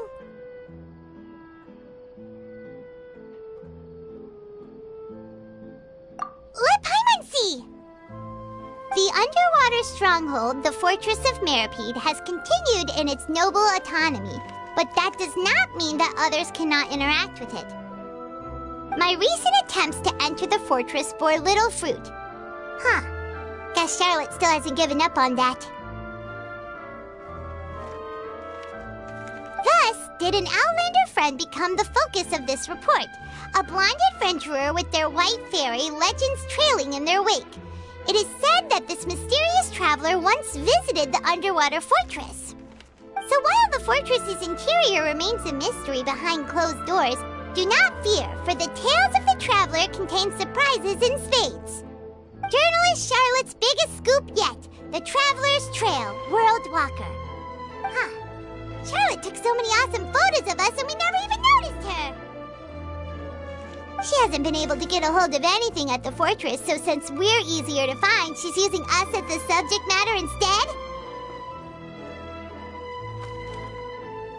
Ugh, seriously?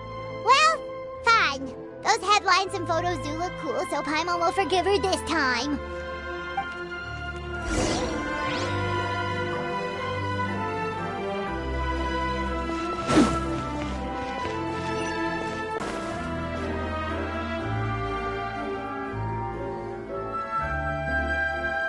We're here! Paimon's hungry. Should we go in and get something to eat?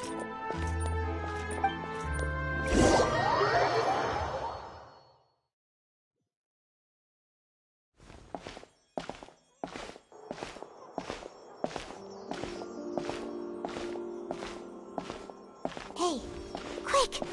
Look! That's the limited edition, only 16 slices a day cake! It was so delicious the last time we tried it! Despite the tense situation we were in, let's give it another go! Paimon's sure it'll be great! 1 slice of cake, please. Someone showed up after all! Oh, wait, you're the one from the Palais Mermonia! Oh, are you here to buy cake too? It seems Monsieur Nervalet was right. You really can eat. Wait, did he really say something like that? That's right. Even he has his own preferences when it comes to food. As for me, I love the cake and coffee here. Do you come here often? Usually every day. Every day? It's part of my daily schedule, apart from work. I shall have my cake and coffee. Then what if someone told you one day that this place would be closing soon, and you wouldn't get to eat cake here anymore? What would you think? But why would it close? Well, Paimon doesn't know either, but maybe the waters will rise tomorrow. You know, like in the prophecy. Oh, the prophecy. To be honest, I haven't paid much attention to that. No, still, even if there'd be no more cake tomorrow, that wouldn't keep me from having some today. No, it's the same for eating in general. You might not be able to eat tomorrow, but if you can do so today, then you should carry on. That's what people call living, you know. Huh. Don't be sad. Excuse me, could I have 2 more slices of cake to go? These 2 slices are for you. Sijuin said that this kind of expression you're making is what humans call being sad. Oh, you know Sijuin? I sure do. She was born before me, and she sometimes comes to the surface to teach us things about humans. She said that humans are creatures that are saddened easily, yes, and you can only lift their spirits by feeding them delicious food. So please try the cakes here. I've got something else to do, so I'll be going now. You two try to stay in a good mood after eating, all right? Bye.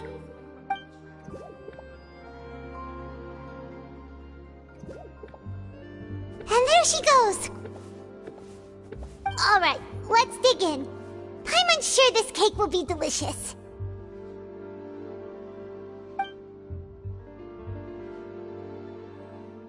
It's more delicious than last time!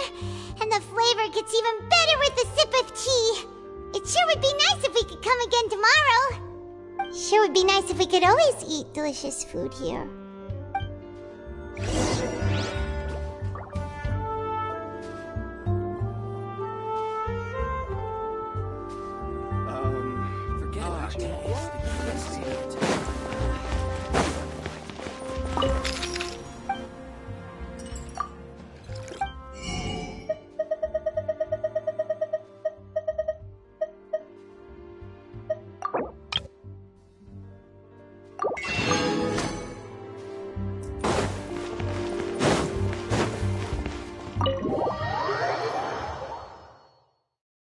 Oh, we're near the Seabird office. Let's go look for Charlotte and have a chat.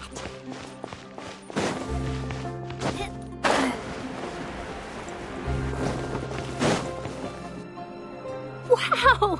If it isn't the Traveler and Paimon! Oh, have you seen the article I wrote about you? Ha! You've got some nerve! You just used us to make some quick mora! Oh, you wouldn't worry about that.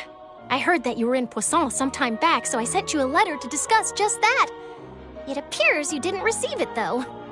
It's all right, though. I've set aside the amount intended for you. I've even set the table with some food. Really? Oh, you're the best! You're almost a little too easy to win over, Paimon. If I were a journalist with ulterior motives, you'd be in trouble now, you know. Oh, Paimon knows you're not like that. Still, what brings you here all of a sudden? Were you looking for me? A friend of ours met you a while back, and when she mentioned it, we thought of coming to see you. Her name's Mona. Ah, so you know Miss Mona as well. She's a guest columnist for our paper. Really good one, too. She's so young and already such a brilliant astrologist. So she mentioned me? What did she say? She said that you're a real daredevil of a journalist. Nice. In which case, can this daredevil journalist dare to request an exclusive interview with the legendary traveler and Paimon? Huh? So your article in the paper today doesn't count? Oh, of course it doesn't. That was more like live photography. What I'd like to do is dive deeper and ask you to talk about the things you've seen and experienced. Yeah, are we even qualified enough? Why not? If I say you're worth an interview, then you're worth it. But not right now, of course. I'll need a few days to prepare. Oh, in that case, we'll just chat when you have the time then? Oh, so that's a yes? Ooh, splendid! I'll tell the editor-in-chief immediately. I'll have to apply for lighting, a venue, some props, and... Whew, so much to get done now. Talk to you later. Wait, Charlotte, Paimon's still got a question for you. And what's that? If, just for example, Fontaine were to be flooded tomorrow, what would you do today? Huh. That's the prophecy you're talking about, isn't it? I mean, I do hear about it often, but I've never once thought that the day could be tomorrow. If you're seriously asking, then I might try and think of a way to leave Fontaine. Oh, but I'm still a journalist first and foremost. That means I have a duty to be reporting from the scene. And secondly, I wouldn't forsake my homeland that easily. From what I've seen, most people don't know what they'd do should the worst come to pass. In truth, it might be better just to behave like normal rather than worry over such an end. So in all likelihood, I'd probably still be prepping at the office for that interview of ours. I know what you're thinking. That sounds a bit sad, but I've always believed that it's best to do what you enjoy. Just think about it. If this nation really were to be suddenly destroyed tomorrow, but I still successfully finish an exclusive interview with a truly unique person, then the story I would wind up writing would truly be timeless. And then do you know what I'd do? Well, I'd write that story, send it for printing, and use messenger pigeons to get copies out to the various nations as soon as possible. I'm not a dreamer, nor am I a workaholic, but I do love my job, and I'd be proud of leaving such an article behind. I guess you could say that I was born to be a journalist. But anyway, that's my answer. And on that note, I'll get back to my preparations. That's so nice. All of a sudden, Paimon actually kinda envies her. Anyway, let's go and take a look at the sea, shall we?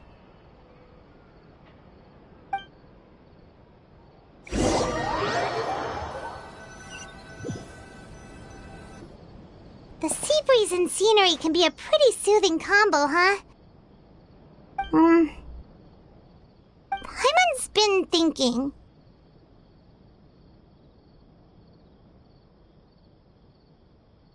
If it wasn't Fontaine, but all of Tevat that would be destroyed tomorrow, where would we go and what would we do? No, Paimon should ask, if you could choose, what would you like to do?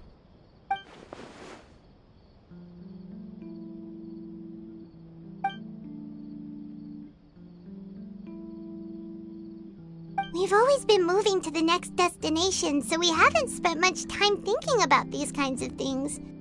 We didn't have to either, with us always being on the road and whatnot.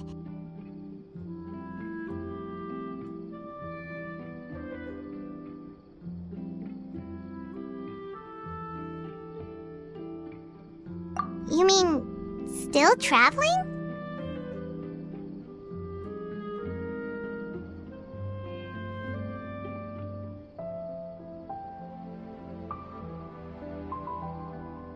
Huh. Wait, isn't that what we've always been doing?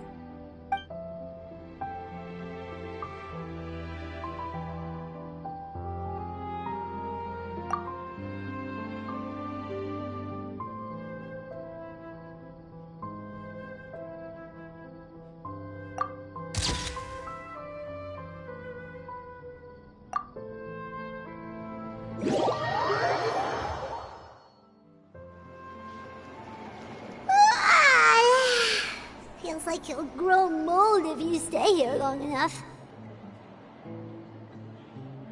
But it's still better than the Fortress of Meripede, that's for sure. It's not only damp there, but salty too. Ah, so the two of you are still here. Wonderful. Oh, you're from the Palais Mermonia, aren't you? Yes, I'm Isadora. Monsieur Nervillat sent me to look for you two before. I heard that afterward you went to the Fortress of Meripede.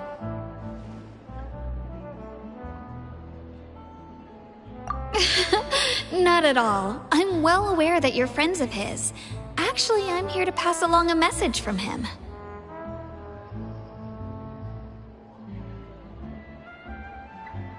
Yes, inside the Opera House.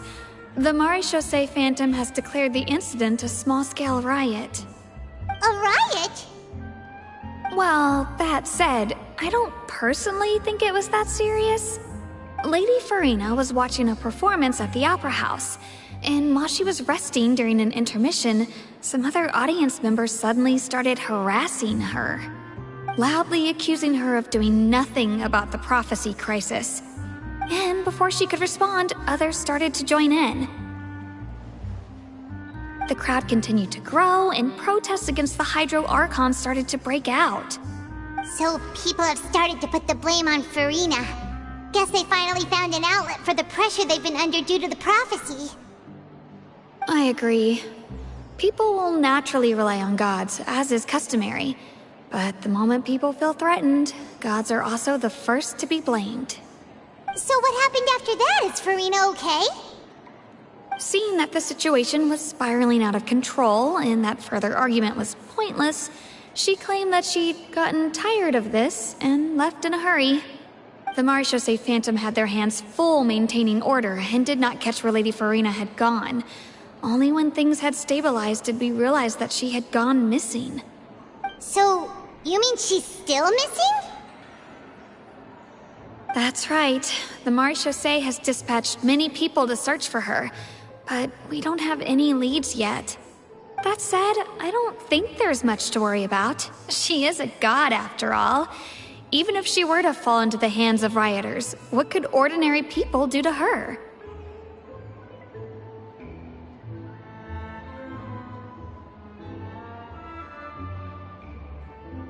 Good. Monsieur Nervillat sent me to tell you about the situation, but he didn't say anything else. Don't worry, this is more than enough to go on. Thanks for keeping us informed. Ah, is that so? Well, alright then. In that case, you two take care. I'll be heading back to the Palais now.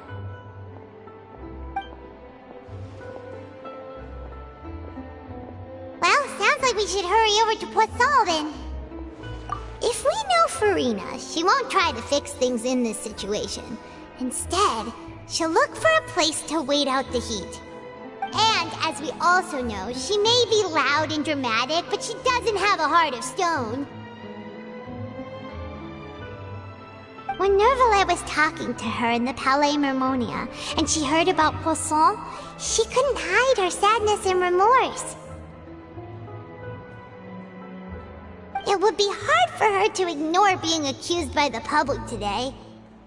Paimon thinks Farina's probably taken the opportunity to slip away to Poisson and try to relieve the sense of guilt that she's feeling. Huh. Well, what do you think? Paimon knows the answer, of course, but Paimon can do the analysis to back it up, too. Cool, huh? In that case, there's not a moment to lose. Poisson, here we come!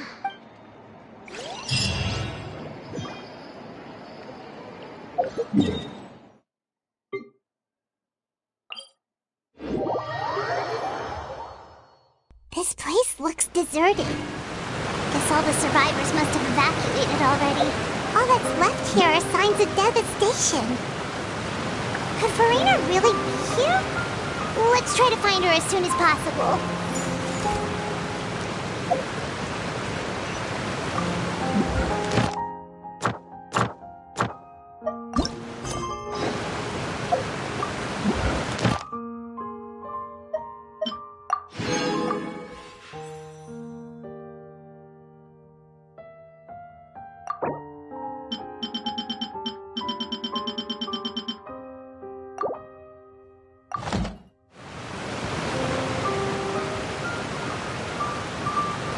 This one's got your name on it!